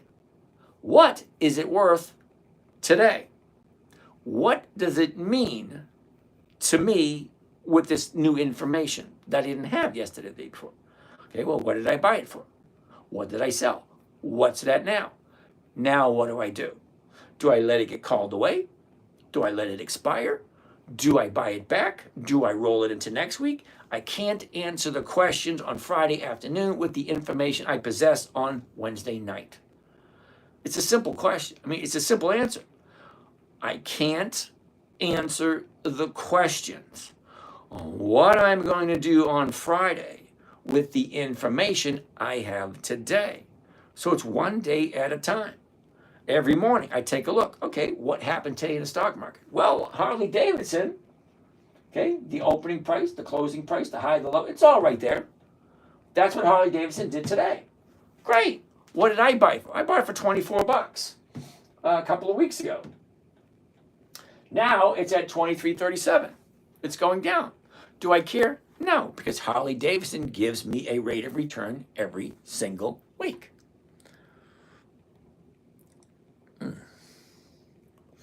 So Kiko says I can't depreciate stocks. You're absolutely 100% correct. But why do I need to depreciate my stocks? Don't know. There's a lot you can do and there's a lot you cannot do. Where did you get the knife? We already did that one. Housing's leverage. Yep, we got that one. So is in stocks. But you get short-term capital gains tax. Twisted Philly, back again, dude. Come on. We've addressed the question on taxes already. Okay? If you're having an issue with taxes, okay, you need to talk to a tax strategist. I don't talk taxes. Gets me in trouble. I prefer not to. If you're having an issue with taxes, talk to a tax strategist or a tax planner. It is your legal right to pay the least amount of income taxes as legally possible. Legally possible. Okay? Medina, that's how much. Okay, we got that one. User 2611809595. I'm going to call you Chuck. Your parents call you user 2611. I'm going to call you Chuck. SCHD. All right. No. Reason I'm saying no to SCHD. Here's your bottom, here's your top. 4 days to the downside. Yeah, no, thank you. If you like it, come back next week. We'll take a look at what it looks like next week. I don't do SCHD because I've seen what the rate of return is. Go check out the yield. Go check out how consistently have they increased their dividends. To me, I don't like SCHD. The numbers just don't work. There are too many other good companies that are a lot better than that. All right. Is the text backwards on purpose? The text is not backwards. That looks perfectly normal to me. The camera on YouTube is inverting everything. Okay? Do you think my shirt is backwards? No. The camera is inverting everything.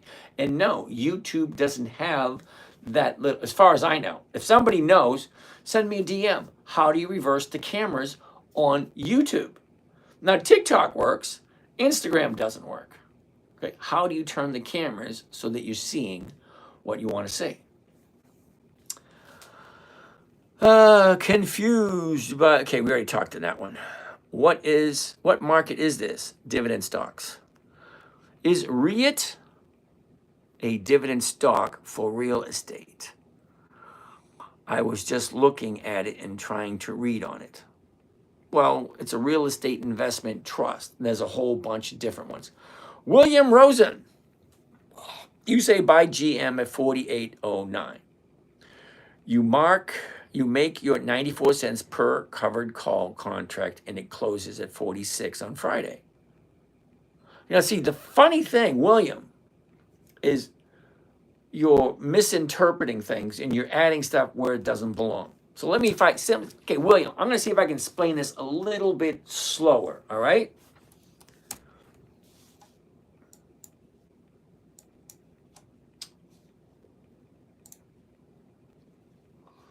Okay, let's get out of that. We don't want to see that.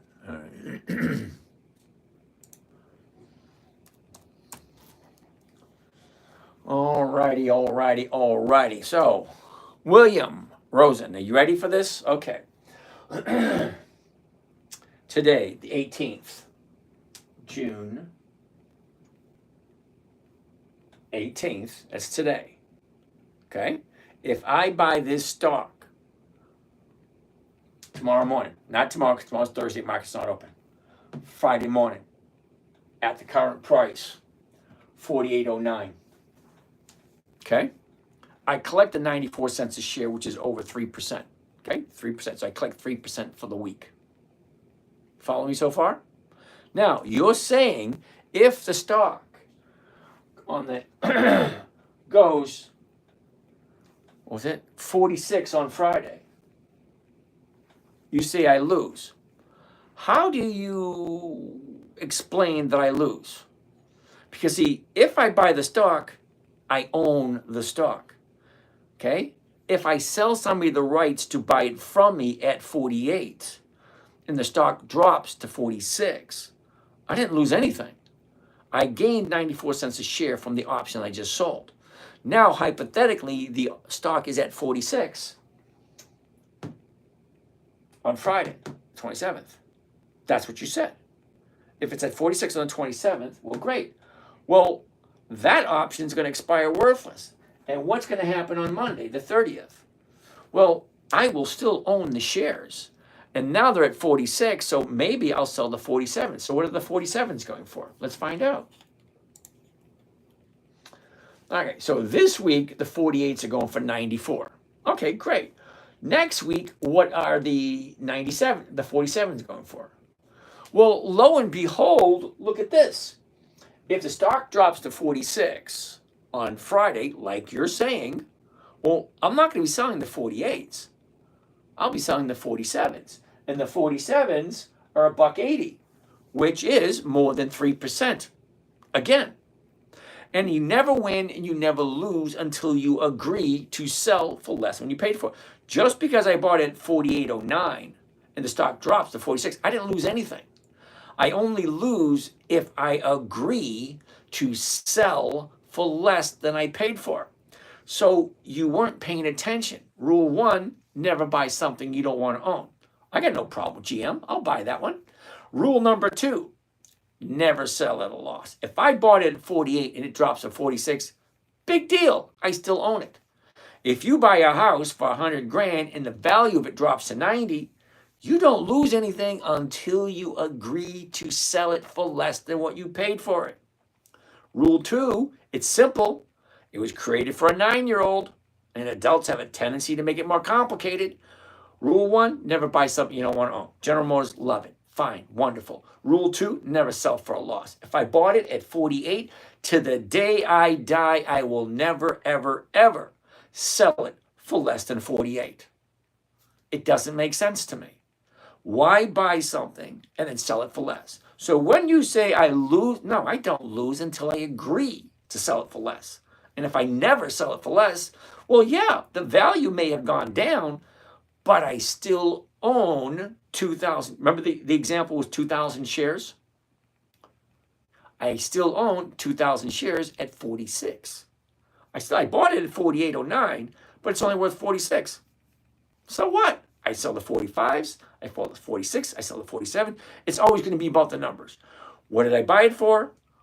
What's a good idea for me to sell it for? What's the risk? What's the reward?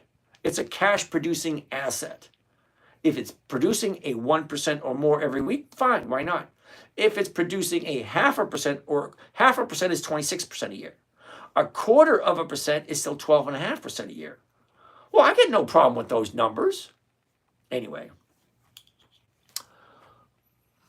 it was a statement, not a challenge. Oh, okay, Mark. It was not a question. Well, you asked if I had verifiable proof. Okay. JB, pros and cons of monthly dividends versus weekly. Oh my goodness. I would rather sell a put first, then start the wheel strategy. Okay, a knowledgeable investor, there's absolutely 100% nothing wrong with that idea. It's a great idea. It really is. But let me explain this to you. Just, just in case you don't quite get it. Now, I understand what you're saying. Try explaining that to a 9-year-old.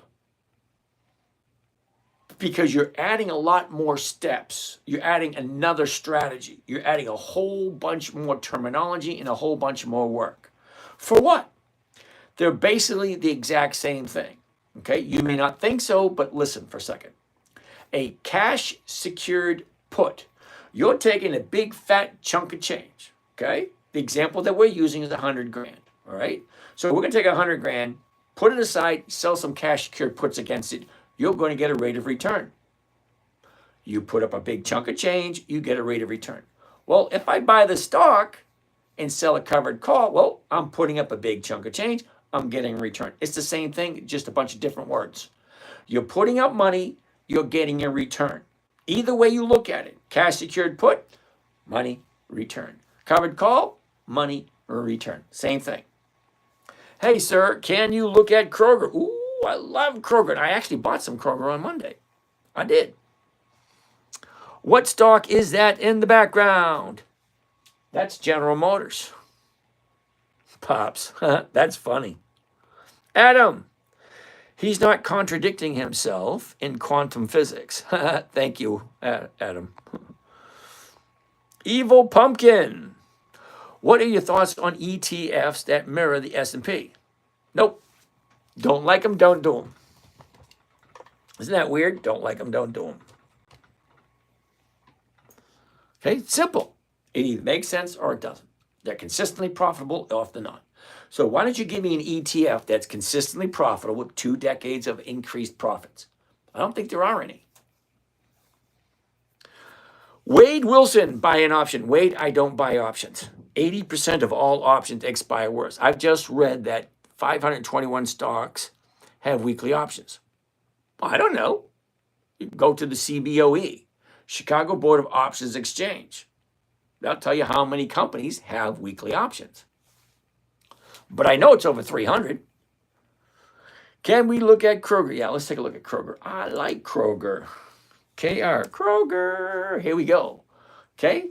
High, low, was, is. Look at the motion. Up, down, up, down. What's going on with Kroger right here? No, I bought a bunch of Kroger because it looked perfect for what I'm doing. We're going to go over that in a second. Hold on. Hold on. We can have 1% over 100 and 1% under 100 at the same time. Adam, I'm not 100% sure what you mean by that. Like large cap fidelity funds. Okay, give me a fidelity fund that has 20 years of increased profits. We'll take a look at it. I'm not sure if they even have one. What's that? FNILX. Never heard of it. Are you looking at chat other than the YouTube channel? Yep. Happy birthday. It's not my birthday. I've been trading for 5 years and haven't been profitable in a year. I'm getting depressed and tired. I don't want to give up, but I'm already let it all go. But I'm ready to let it all go. Oh, Brandon. I don't know if this is the right place for you or not. I'm assuming those are stocks. Absolutely. So, Brandon, sit tight. Ask yourself a question. I look like Roy Schneider. Well, I'm going to take that as a compliment. I just wish I had his money, not mine. Okay, knowledgeable investors. I sell puts on margin, but I pick up super low deltas where I don't get assigned and I don't pay. Well, you do, because a cash secured put basically means cash secured, which means you have to put cash up front in order to sell a cash secured put. Now you might have level 3 or level 5. I think it's level 5 you can do naked selling. Fine. Not everybody can do that. Knowledgeable investor interest. What does that mean? Interest. Hey sir, can you look at Kroger? We're gonna look at Kroger in a minute. I'll look at Roy Schneider. Yeah, thanks. Uh-oh. How do you avoid okay, we did that one. Andrew, and are your dividends even taxed as qualified? Okay, so Andrew, I'm going to say a few things on that topic of taxes, and I want you to take it for what it is, right? You need to talk to a tax strategist or a tax planner if you're concerned about the taxes that you're making on the money that you're going to make. It's plain and simple, okay? If you're worried about the taxes on money you haven't made yet, it's kind of like going to a Rolls Royce deal and say, hey, what's the gas mileage on this baby? If you have to ask, you're not in the right place. All righty, what else do we got?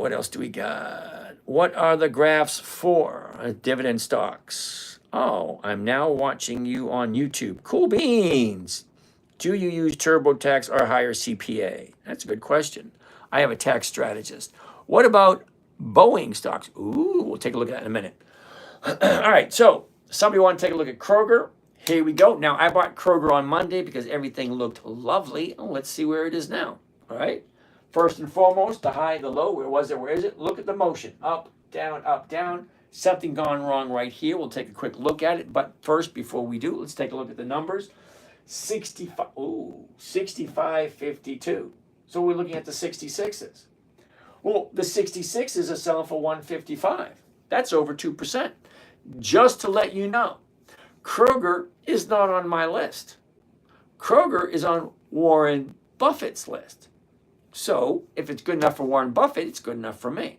So I took a look at the numbers, and the numbers look perfect for me on Monday. Well, let's take a look and see where they are now. A year ago, Kroger was at the bottom of the year, 49.04.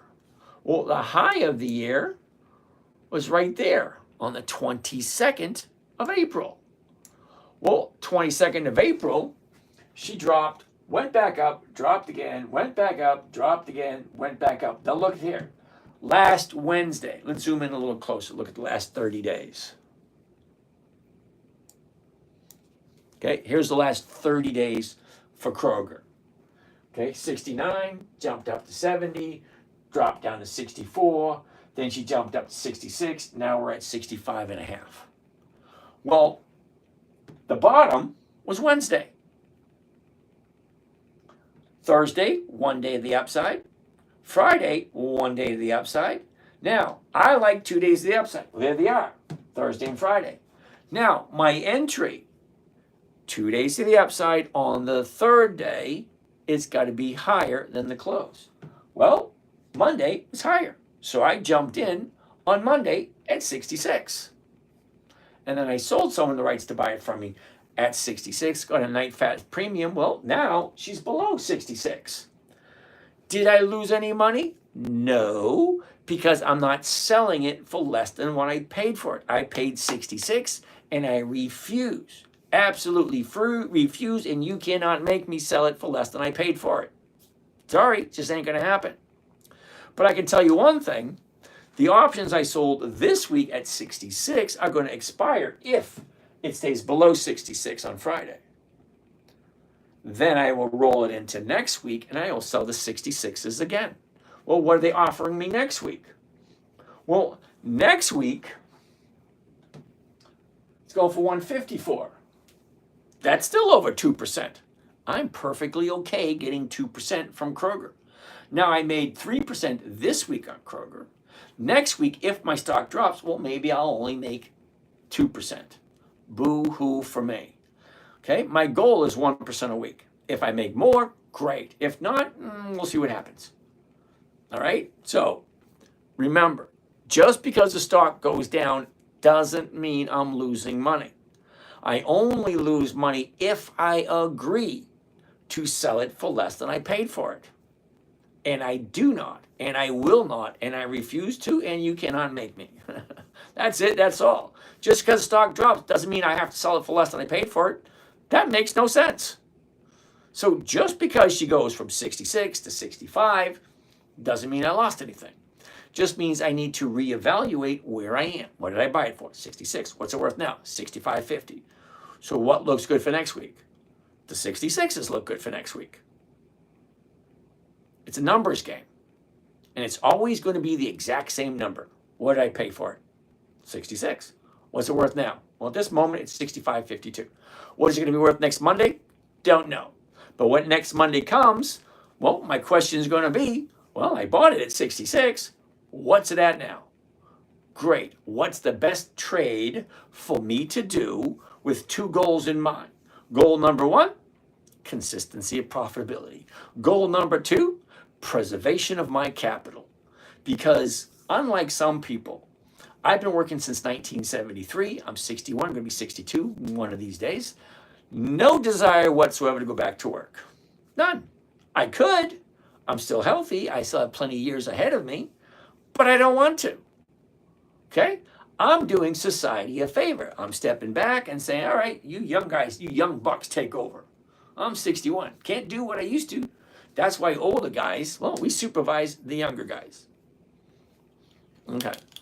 James, I was agreeing with you. I've been following you for a while. Oh, thanks, Mark. Ben, hello, hello, hello. Can we look at Kroger? Okay, Golfer Boy, we're looking at Kroger right now. Okay, so what else do we have here? Medina, 86 is in the house. And it's not, holy cow, it's 11:20. Holy, yeah, 86 always shows up around 11. How's it going, brother? Hope everything's good. Okay, eyes wide shut, back again. So you're selling puts, calls on dividend stocks. Yep. Can you look at Kroger? Dude, you asked me like 5 times. We already looked at it. Jared, do me a favor, okay? Take a look at Coney, okay?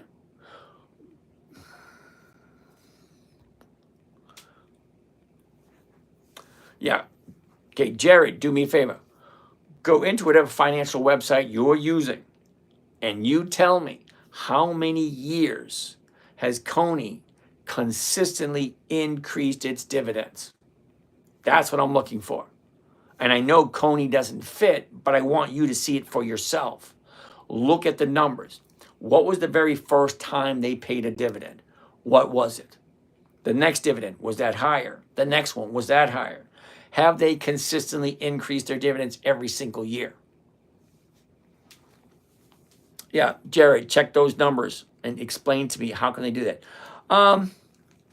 Pack Pander, you got to give me the ticker symbol. I have no idea who Telus is.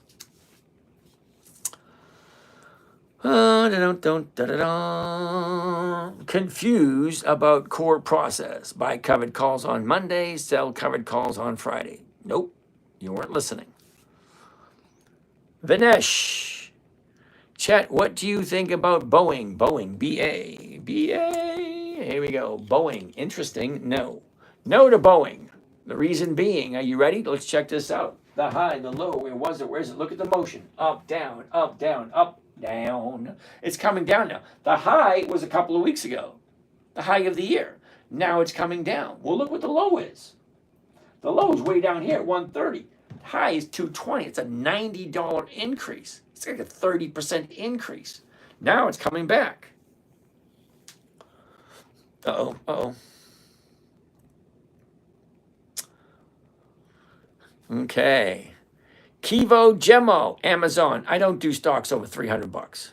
AMZN's way out of my price range. AMZN.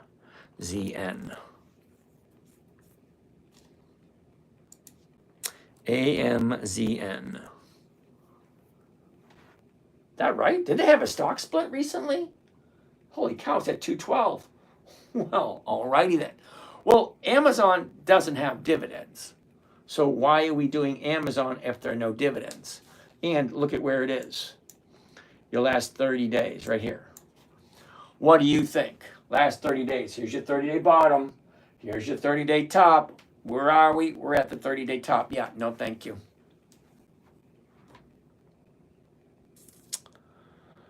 Oh, holy shift. Oracle. ORCL. Hell, whoa. Okay, so holy shift. Amazon put Oracle puts.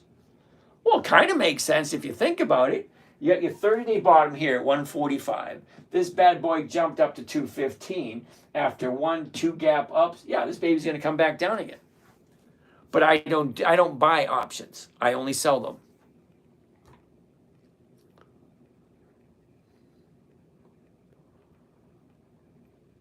Okay. I'm the same way. I stay away from ATH. Okay. All right. Thank you, Lons. Dino, I was just looking at that. All right. AMD looks good. Advanced Micro Devices. Wait a second. Hold on. Hold on. Let's go here.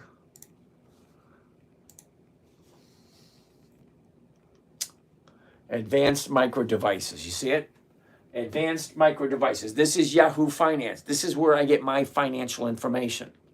You need to find a place to get your financial information so you can say, does this company make sense? Well, let's go down here. Do you see this right here? The EX dividend date. That means they got a dividend. The last dividend they paid out was 1995. They haven't had a dividend since 1995. That's 30 years. Why the hell would I invest in that? I mean, think about it.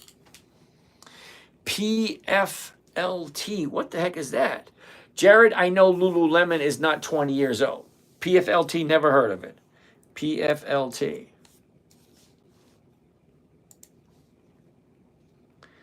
PFLT. Pennant Park Floating. Yeah, hell no. Okay, so who said that? PFLT.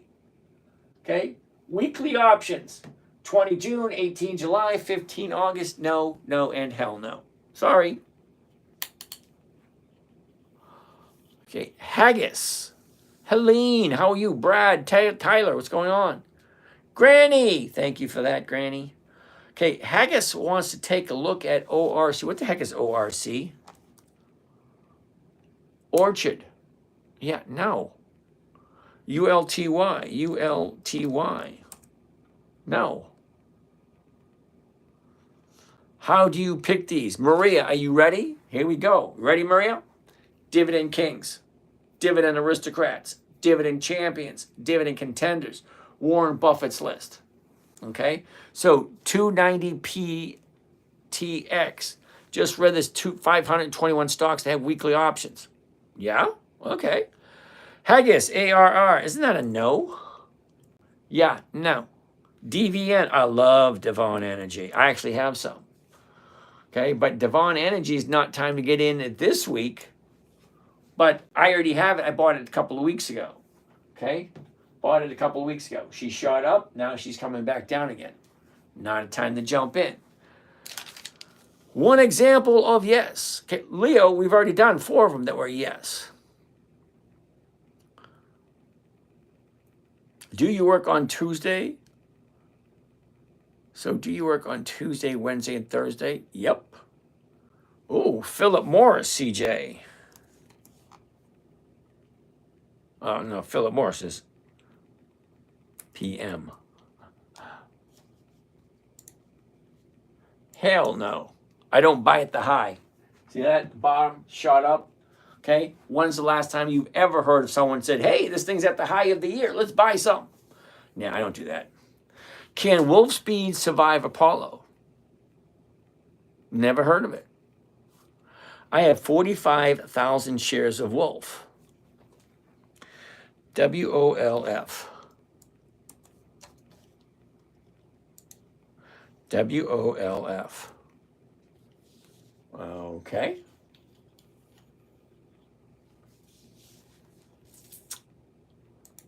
Well, I could ask why. Okay. The high was 28. The high is 28. Now it's less than $1. Goes from $28 down to less than $1. It has weekly options.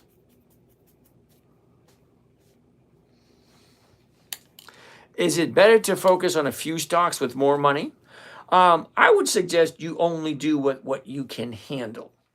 Okay, if you think, 10, 15, 20 stocks is okay, fine. Me, I like to keep each account 7 or less stocks. Can you explain what a covered call is, please? Digital bananas. What for were yes? Derek, hold on a second. Well, there was Dow, Mara, ASO, Nike, and Hewlett Packard for this week. TikTok. Oh, okay, lovely. Any input on RKLLB? It's not 20 years old. Doesn't have 20 years of increased profitability. OXLC, what the hell is that? OXLC. Oxford Lane Capital, no options, no thank you. Rocket Lab, RKLB. RKLB. Interesting. Nice placement. Look, the high, the low, where was it? Where is it? Look at the motion. Up, down, up, right there. Perfect momentum for where it is. Now, I don't trade Rocket Lab. Okay? Bottom was Friday. Monday, 1 day higher. Tuesday, 2 days higher. Wednesday, 3 days higher. There's your opportunity right there. Look what the high is, 33. Look where we are right now, 27. Well, that's $5 move. You have $5 left to go, plenty of space. Well, right now, 27.81. Well, the next strike price is going to be the 28. And the 28 is paying 109. Well, that is a little bit less than 4% if you like Rocket Lab, which I don't because they don't have 20 years of increased profits. TikTok, QQQL, yeah, no. Check out the numbers, dude. You'll say no also. Now, I'm usually done at 11:30. It is 11:30. Let me answer up the questions of what we have here. All right, so what do we have here? Okay, or have multiple stocks with less. Whatever you can comfortably control. Casey, do you have any advice for so many wanting somewhere in options as a beginner? Casey, stick to something simple, stick to something easy, and paper trade first. It's kind of like playing Monopoly. You can get a think or swim trading account. It's called a virtual account. It's kind of like playing Monopoly. Find stocks that you like. Why would you buy something you don't understand? If you understand Ford, buy it. If you understand General Motors, buy it. Home Depot, buy it. Procter & Gamble, buy it. Pizza cutters? Probably not. Now, nothing against pizza cutters. They may be the greatest in the world. But how long have they been in business and are they consistently profitable? Those are very important questions. But Casey, the only advice I give is a few. Don't do margin unless you understand the risk. Don't do any trading until you've paper traded for a while and you get good at it. Learn one strategy, just one. Get good at it and then get really good at it before you learn something else or try to learn something else. Talon, what's happening? Haggis, Horizon, we'll have to take a look at tomorrow. Oh, Don, Annalie, my favorite dividend stock. Okay, not mine, but I'm just repeating what you say. Can I give you 20,000 to turn into 200,000? I'll tip good. Interesting. No, but all right. Fletcher, how you doing? Alex, how are you? Luke, when do you finally sell a stock? Luke, I finally sell a stock when it stops giving me a rate of return. I'll give you a perfect example. U.S. Steel. Okay? Now, I bought U.S. Steel at 41 a couple of weeks ago. Now, you may be thinking, oh, you made a nice profit. No, I didn't. I bought it at 41. I sold somebody the rights to buy it from me at 41. Okay, so the stock jumped up to 54. So whoever bought that option from me, they got that profit, not me. I got my 1%. Now, the stock is up here at 54, and I still have that option at 41. So I keep rolling in that 41 forward week after week until it stops paying me 1%, and it will. Eventually, you roll forward and it gives you less than 1%. Then you have to ask yourself a question. Do I want to hold on to this even though it's giving me less than 1%? Or do I let it go and then pick it up when it drops? So two things are going to happen. Okay? Two, it's either going to create a new trading range, which means it's going to stay in the $50 area, or profit taking and it's going to come back down here to the $40 area. One or the other. I was in at the 40 for about 6 months. And every week I'd roll, and every week I get 2 to 3% every week. U.S. Steel is one of my best stocks this year. But once you jumped up here, she's either creating a new trading range, or she's going to have profit taken and come back down. Well, we'll have to wait and see. Thanks for explaining. I get it now. You dance with the one you bring. Like what you own.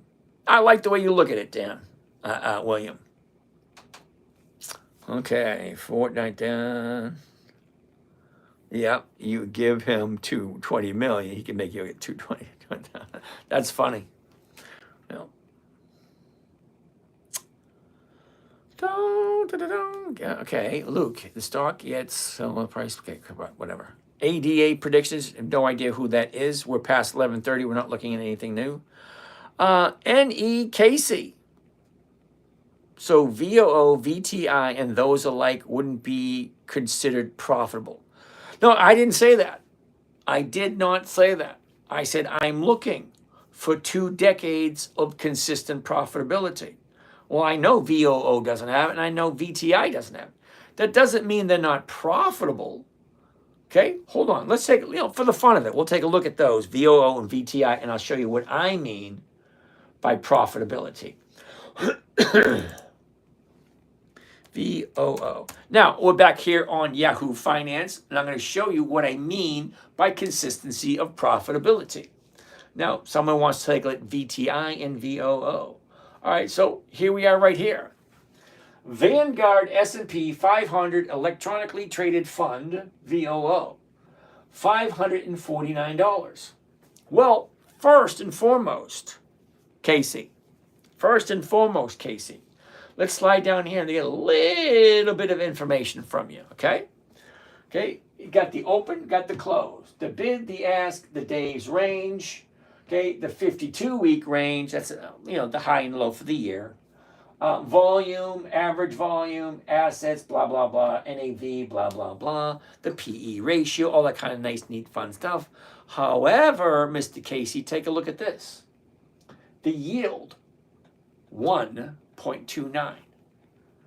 Not for a week, not for a month, not for a year. 1.29 for the year. That's it, 1.29% yield for the year. How can you possibly say that's a good investment? Hold on. Year-to-date daily return, 2.66. So we're almost halfway through the year, and this thing has made 2.6% for the year. I showed you 3 or 4 companies tonight that make over 2% for 1 week, and you think VOO is a good place to put your money in, and it's only giving you 1.2% for a year. Hold on, it gets worse. It really does. Now, that's the summary. Let's go over to historical data. Now, historical data will show us the data stream. And I'll explain to you what the data stream is in a minute. It's kind of like a place you can go dip your toes in the water and see how good it feels. Hold on a second. We're going to show you. Okay, here we go. Here's the data stream right here. Come on, come on. The date, the opening, the high, the low, the close, the adjusted, the volume. Everything you want to know about the stock is right there, and the numbers. Right there. Now, let's take a look at the dividends. Because a dividend is a portion of the company's profits that they give back to us. Okay? Now, I'll go back up here. See where it says historical prices right there? I want to click on that and change it to dividends only. All right? And then timeline, right over here, I want to look at the maximum amount of time that they've actually paid a dividend. Far back as they go. Now, all the way back here, holy shit, what are you kidding me? 2010? That's not 20 years. That's 15. Remember when I said I want consistency of profitability for 2 decades? That's 20 years. This has got 15. So maybe in 5 years, maybe I will. But this time, no. But hold on, it gets worse. Just sit tight. Now, we're going to take a look at the dividends. Now, if the dividend is a portion of the profits, if the profits get increases every year, well, won't the dividends increase every year? I mean, think about it. If the dividend is a portion of the profits, if the profit increases, the dividend increases. If the profit decreases, the dividend decreases. Come on, it's common sense. Okay, logic, common sense, reason. If the stocks drops, the dividends drop. I should say profits. Okay, so let's take a look at some of the dividends on VOO. All right, very first one. September 24th, 2010. 55 cents per share. Very first one. Okay, not bad. Hold on. The second one. 52. Okay, this is where we stop for a second. Now you need to explain to me, because I'm a little confused. If my profit for the very first one is 55 and the next one is 52, that's not increasing in profitability now, is it? It's a simple question. Increased profits mean the number should get higher, not lower. So if the first one is 55 and the second one is 52, that's going backwards. That's not consistency of profitability. All right, hold on. It actually gets worse. Okay, let's keep on going. So, the second one, down one. Okay, 53, 57, 58, 68, 57. Went down twice. It went from 68 to 57. That means they lost money. Well, that's not a good thing. 57, okay. 64, 68, 94, 67. It went from 94 to 67. That's the fourth time this thing went down. And you think this is good? Hold on. It gets worse. 73, 78, 91, 77, backwards. 80, 87, 98, 90, that's backwards. 95, 109, 1, that's backwards. 95, that's backwards. 88, that's backwards. 129, 99, that's backwards. So we've gone up and down, up and down, up and down. How the hell can you say that is a good investment? Consistency of profitability should be higher and higher and higher and higher and higher profits. Not up, down, up, down, up. That's not consistently profitable. Hold on. Now that's VOO. Now what else did he say? He said VTI, right? VTI. So let's take a look at VTI for a second. VTI. Okay, Vanguard Total Stock Market Index Fund Electronically Traded Shares, VTI, $294. Let's take a look at the dividends. I want to see all of them.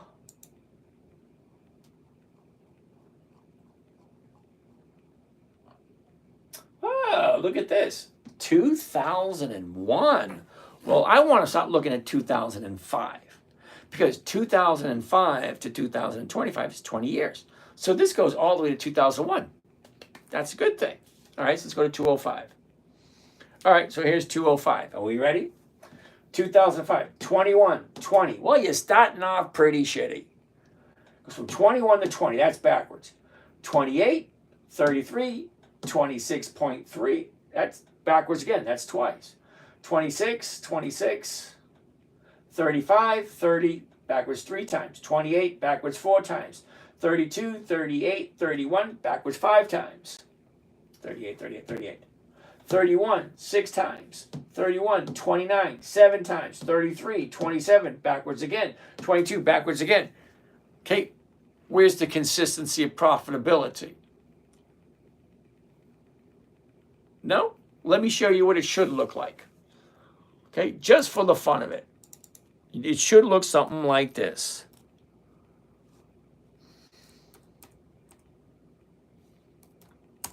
Okay, now, this is what it should look like. Okay, Microsoft Corporation, MSFT. Go all the way back to 2005, 8, 9, 10, 11, 13, 16, 20, 23, 28, 31, 36, 39, 42, 46, 51, 56, 62, 68, 75, 83.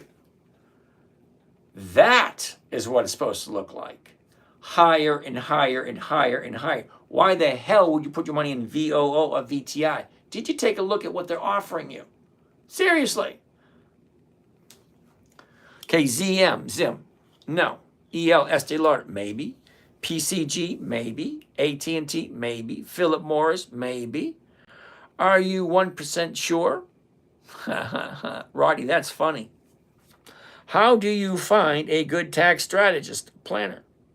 You got to search and ask. Ask and you shall receive. Why weekly over monthly? Oh boy, it's like the third person who asked me that.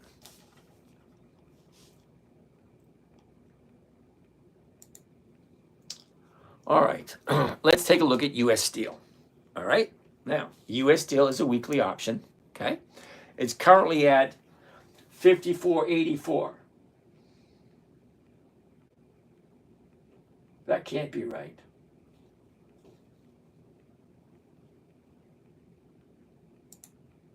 Oh, fuck, no, I ain't doing that one. Okay, I don't like that one. Let's go take a look at, oh, how about Dollar General?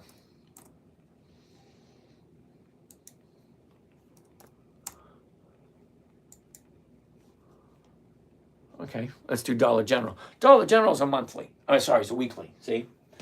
20 June, that's this Friday. 27 June, next Friday. 3 July, next Friday. 3 Fridays. 11 July, 4 Fridays. 18 July, 5 Fridays. Every single Friday. Weekly. Weekly optionable stock. Dollar General, 112.40. The 113s are going for 137. All right, so let's check it out. All right, let's get out of there. Oh, wait a second. I got to go back one. Got to go back a bit.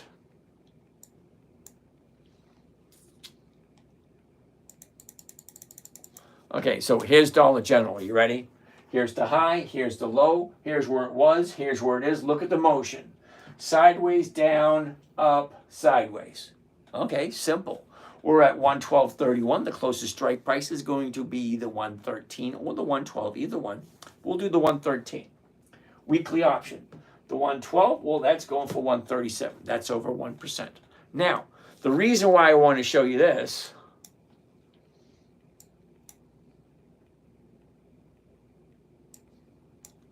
okay, this is 30 days.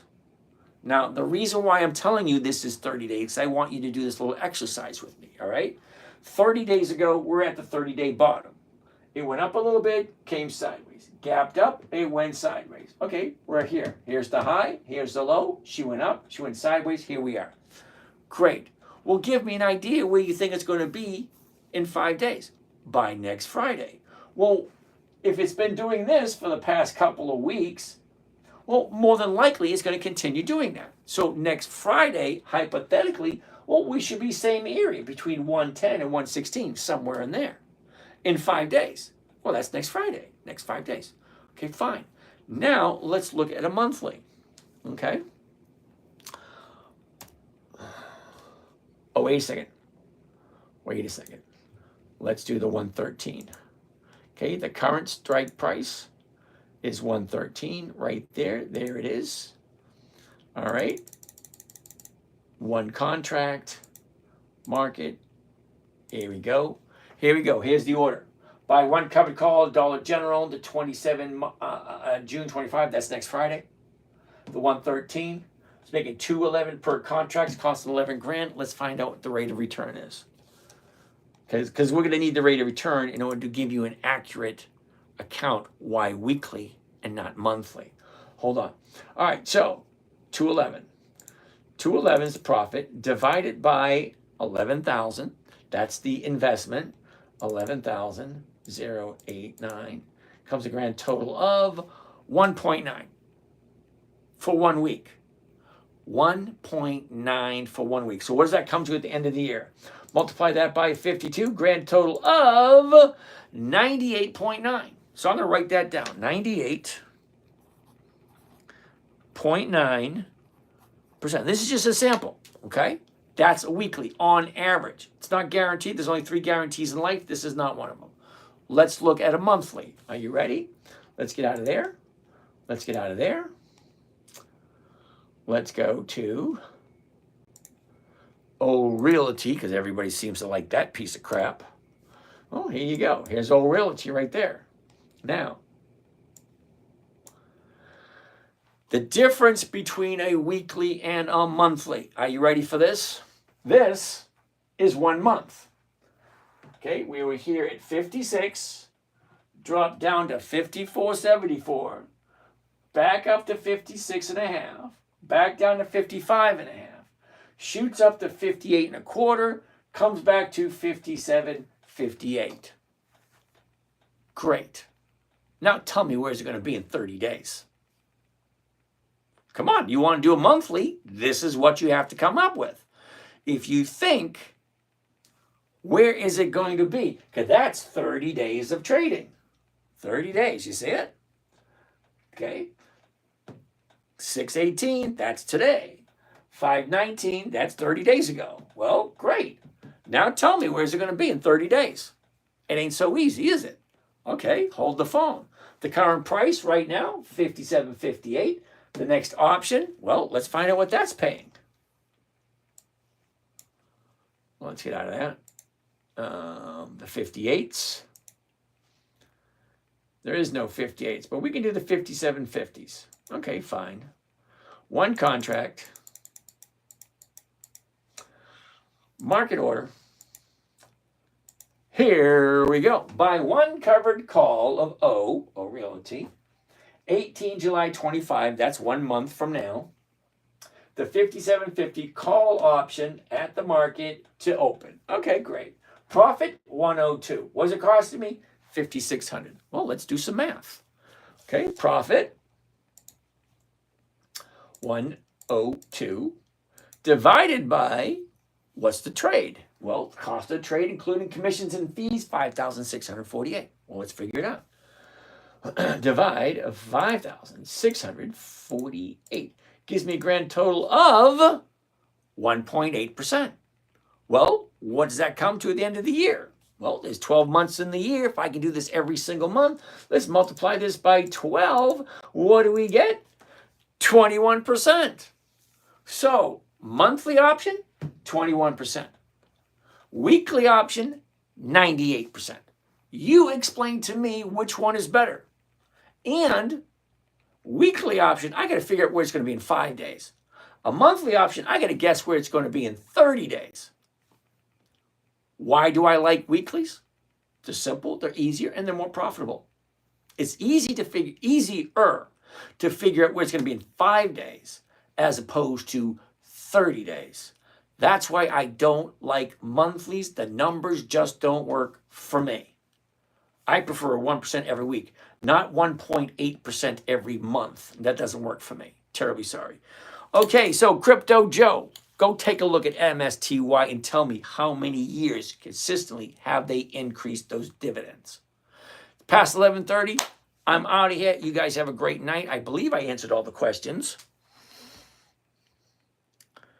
Is no more. Mosquito, K-U-T-L-Y. X is no more. You're absolutely right. Yep, I got that one. Okay. What happened to DX? Yep, they got bought out or whatever.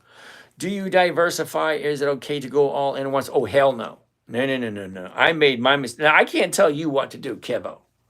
Okay, I put all my money into RNWK back in the 2000s, early 2000s. Yeah, I lost 91 grand in 1 week. Yeah, I don't, never, ever will I put all my money on one pony ever again. Adam, I like Target. We'll have to take a look at it tomorrow. Chucky, ULTY, check out the dividends, see what you think. Ugar, Buffett, bought STZ. All right, I'll have to take a look at that one. What if stock goes up past your call option strike? Do you roll? Absolutely, Leo. So the strategy here is purchasing 100 or more shares and then using them to sell calls. Absolutely. 290 PTX, BCE, don't know ideas. Jack, I don't do cryptocurrency. Absolutely. Or mesquite. Yeah, batches of 100. Tomato, lettuce. Lettuce, tomatoes. Okay, whatever. Yep. Thank you. Oh, Soundhound, not 20F. Do you look at ETFs? Usually not. I don't like giving my money to computers. Okay, Adam, we already said yes to Target. Do you make sense? It doesn't make dollars. Tylee, that's funny. Talon, Altria, love Altria. Fitz Air, dude, I'm just getting ready to leave, brother. Just getting ready to sign off. CHTR, JJ Cool. Or is that LL Cool Avery? Cool. What for were yes? We already did that one. No, Doc, bye. What are your thoughts on FVG? Have to ask me tomorrow. BT tomorrow. Caterpillar, ask me tomorrow. Danny, thank you for sharing. British Tobacco, yeah, no. Oh, low battery over here. Into the blue, what's happening? What time do I start my live every night? At 9 p.m. every night. Well, it's usually around 9:15, but usually 9. They send gifts. Okay. All right. Thank you. All righty. Boeing. We already looked at Boeing. Confused about the core process. We already did that 3 or 4 times. Flip your damn webcam. If you could show me how to do it, I'll be more than glad. I don't know. Yeah, Kyle, I'm well aware of that. Drives, I'm well aware of that. You tell me something I don't know. Alan, boring. Terribly sorry to waste your time, brother. Tiny Coco, what's the difference between buying and selling a covered call since the trading platform you use, Thinkorswim, has 2 choices? Buy covered calls, sell covered calls, unless I'm mistaken between the two. There's a huge difference between buying a covered call and selling a covered call. One, you're buying, the other one, you're selling. Well, which one makes sense to you? Captain Obvious, AEO, love it. ALB, love it. Lowe's, love it. Bitto, I'm a little bit different. Your screen is in reverse. CJ, I'm well aware of that. Okay, now D-Rod, it's not that I don't care that it's in reverse. Everyone who bitches and moans about it, bitch and moan, but they don't tell me how to fix it.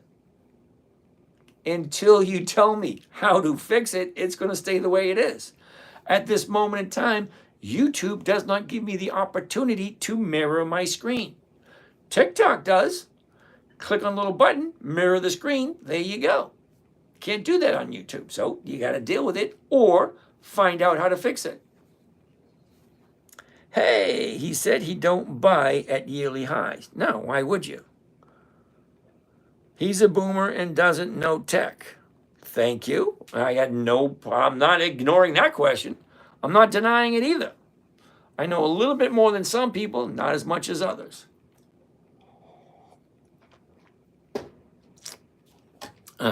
Keep on going. Why not use a put option at the high? If it goes down, at least you'll make profit out of it. All right, Coco, I always look at the numbers. Does it make sense? Does it not make sense? What is the best strategy to use? I'm looking for consistency of cash flow and preservation of my capital. Unlike some of you guys, I don't have the luxury of being wrong. If I am wrong, I'll have to go back to work, and I prefer not to.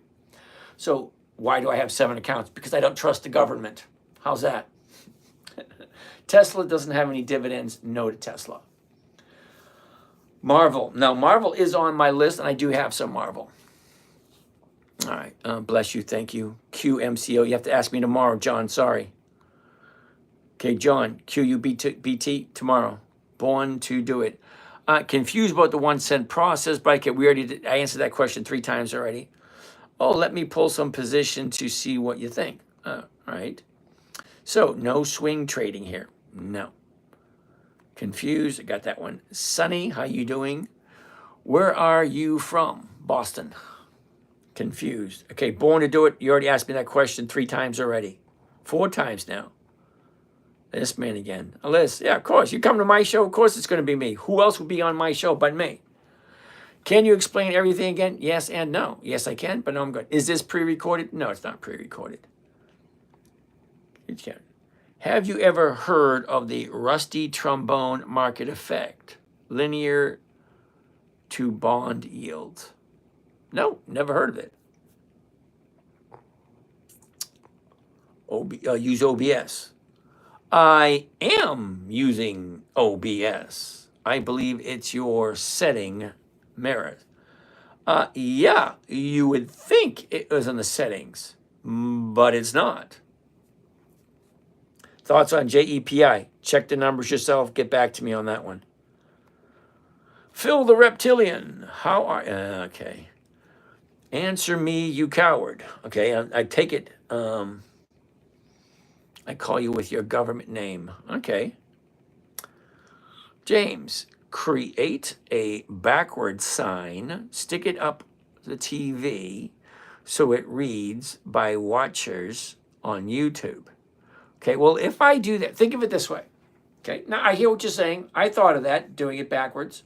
However, all the other people on the other channels where they allow the mirroring effect, so things look normal, it's going to be backwards for them. So if somebody knows how to mirror image the YouTube, fine, let me know. Until then, we're just going to have to deal with it. What does that mean? I have no idea what that means. He doesn't need any setups. He is in reptile. I know that because I'm half reptile. Okay, fine. I can see lots of things. Okay, why? That's why he can successfully trade. Thank you. XRP is not a dividend stock. Answer me, Phil. Look at this. Okay, what are you looking at? Okay, whatever. SPX, no. I want to learn. I warn you, you were my friend. Okay, I said hi. Your voice is cracking. Yes, it is. What about Costco, Oracle, shout out, random, what's happening? You're looking at YouTube comments, but you don't see me. Sure I do. See, now, this just irks me a little bit because you're under the assumption, okay, that I'm ignoring you. Well, I'm not, because I get questions over here, I get questions right here, I get questions right there, I get questions right there, and I get questions right there. So while I'm answering your questions, I'm ignoring those questions. And when I'm answering those questions, I'm ignoring those questions. So I answer every single question before the night is over, unless, of course, you guys get stupid and silly. Nippon Steel is U.S. Steel. Sad day. Oh, so they did sell. What a bummer. Yeah, so no more U.S. Steel for me. All right, how many years did it take you to become profitable? I think I was profitable in day 2. She ain't text back till she missed the magic stick. Uh-oh. Oh, boy. Rivian's not 20 years old. Rocket Labs, not 20 years old. ASTS, ask me tomorrow. COB, ask me tomorrow. When will you flip your stream? Can you go over Bristol Myers Squibb's 5% dividend? What was that? I don't know if he's talking to me or talking to someone else. Do you take profits on options or a certain percentage, or do you let them run? I used my option premiums or my profits to pay my bills.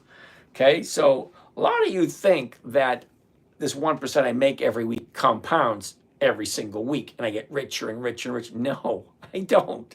I use my 1% profit to pay my bills. And I'll take a little bit of it and I'll put it aside so I can take a vacation and do something fun with me and the kids. Okay? Let's keep on going. I do like covered calls on SOXL. Good for you. Gives a 5 to 10% on covered calls. Okay. James, all right. Your barber needs to go to jail. Thank you. Yep. Wait, didn't you say something about Coney earlier? He's gone from $30 to $8 in like 10 months. I don't do Coney. The numbers just don't work. HESM is a good one. Well, I'll have to ask tomorrow. Patrick Saul. Over 20 years, VOO has shown strong long-term growth, resilience through recessions, powerful compounding its dividends, and reinvest VOO rewards patience, long-term investors. Okay. 56.5. Patrick, YDG could be a good option play now. 1, bullish momentum, upbeat earnings, beat 1 quarter earnings, expectations to rise, guidance. Stock recently bounced off 105 support and near 112, 113. Okay. 2, low valuations, long-term upside DG. Wow. Patrick, that's awesome. Granted, everything you just said, to me, totally irrelevant. Okay? Because what I'm looking for, number one, is it a good company? Yep, Dollar General is a good company. It's on my list. Plain, simple. I don't need to know all that stuff. What I need to know with Dollar General, where's the 30-day high? Where's the 30-day low? What direction is it going now? And once I take a look at that, where do I think it's going to be in 5 days? So if I buy it tomorrow, where do I think it's going to be by Friday? Simple. Let's take a quick look, just for the fun of it.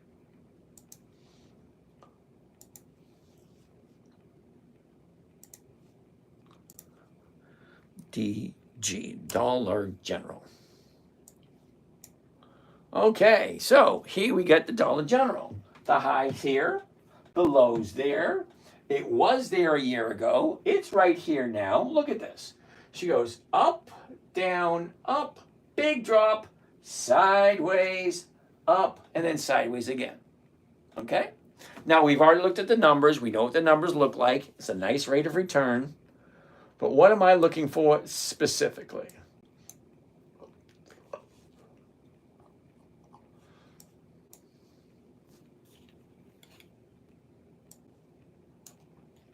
Okay? Now, this is what I'm looking for specifically. The 30-day chart. Here's the high, here's the low, here's where it was, here's where it is. Look at this. She jumped up, went sideways. Big jump up, sideways. Where do I think it's going to be in the next 5 days? By next Friday. Well, for me, looking at what I'm looking at, I think it's going to be basically the exact same space in 5 days. So if I buy it at the current price, $12.31, I sell somebody the rights to buy it from me at $112 or the $113, either one, I get to collect that premium. Well, how much is it?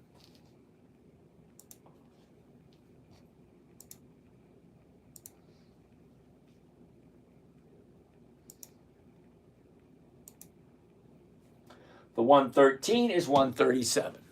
Well, that's more than 1%. I'm perfectly okay with more than 1%. And guess what?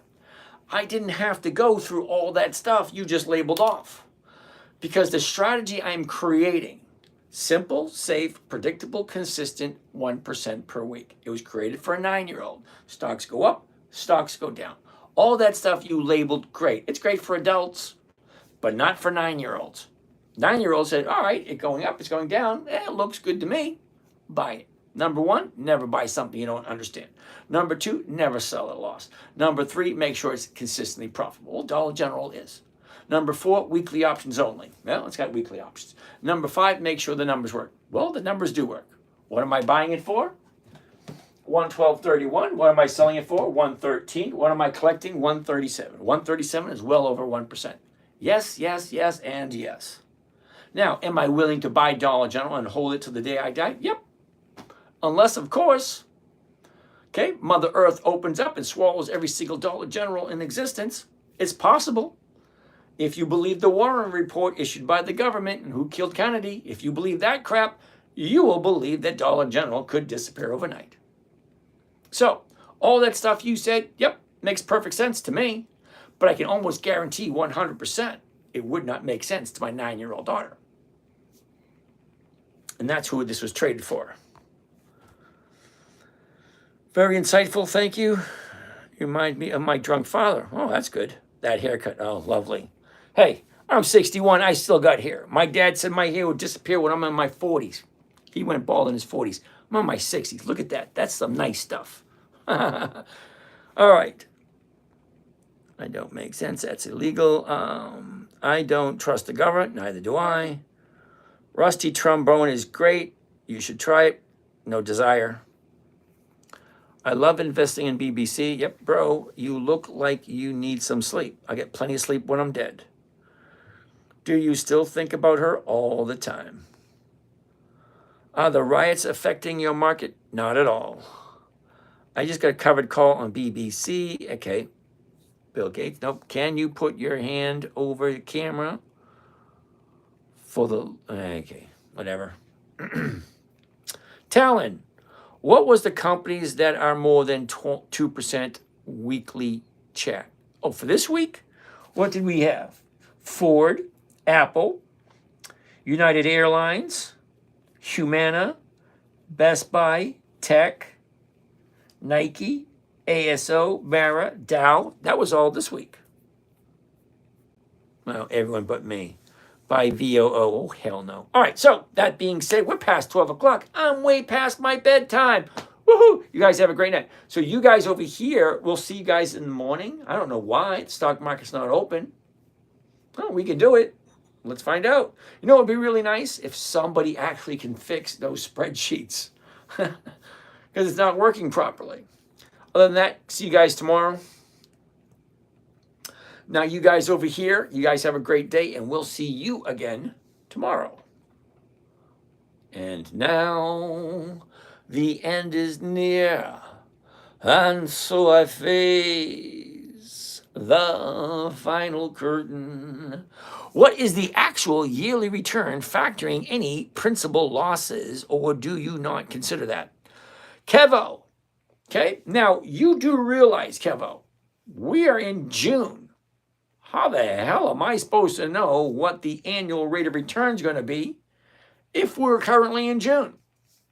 Ask me in next January. I'll let you know what my rate of return this year was. Until then, we're just going to have to wait it out. Okay, you guys have a great day. What else do we have here? That's hard to find these days. Okay. Alexander, how you doing? Been doing Intel covered calls for a bit now. I like Intel covered calls. BCE, don't know who they are. Fast Track Fit, how you doing? Mike, what's going on? Edwin, I want $5 per day, boss. Well, you have fun with that. Fast Track, thank you. Danny, how are you? String Cheese It, how are you doing? Never full port. Why not? Sometimes you have to full port. Zoom. Best time to make money, and PM. All right. Jared, how you doing? Shady Black, what's going on? Rick, top. Do you recommend FinViz Elite? What for? What streetage? What is streetage? I have no idea. Took your advice on TD months ago, now up 28%. Now, I don't give advice. Now, please do not say thank you for advice. I don't give it. Well, actually, I do. I say don't do margin until you understand the risks. I say I advise people paper trade until you get good at it. Those are the only two advices I give. It's past midnight, JC. Yes, it is. But I make sure I answer each and every question. JB, Walmart, we'll take a look at it later. Quantum Antenna. Hi. If you get a headset, your morning Patreon recordings won't have an echo anymore. Oh, cool. Okay, JB, we'll take a look at that another time. I don't do GameStop. No dividends. No, thank you. I wish I had a person like you. Probably would have done better. Could be goofy. Okay, I'm here every night. Stop by, ask questions. Look at how much cash they have and tell me that's unhealthy. Jordan, I'm not 100% sure what you mean by that, but all jolly good. So you guys have a nice night, and we'll see you again tomorrow. Tomorrow. I love you. Tomorrow.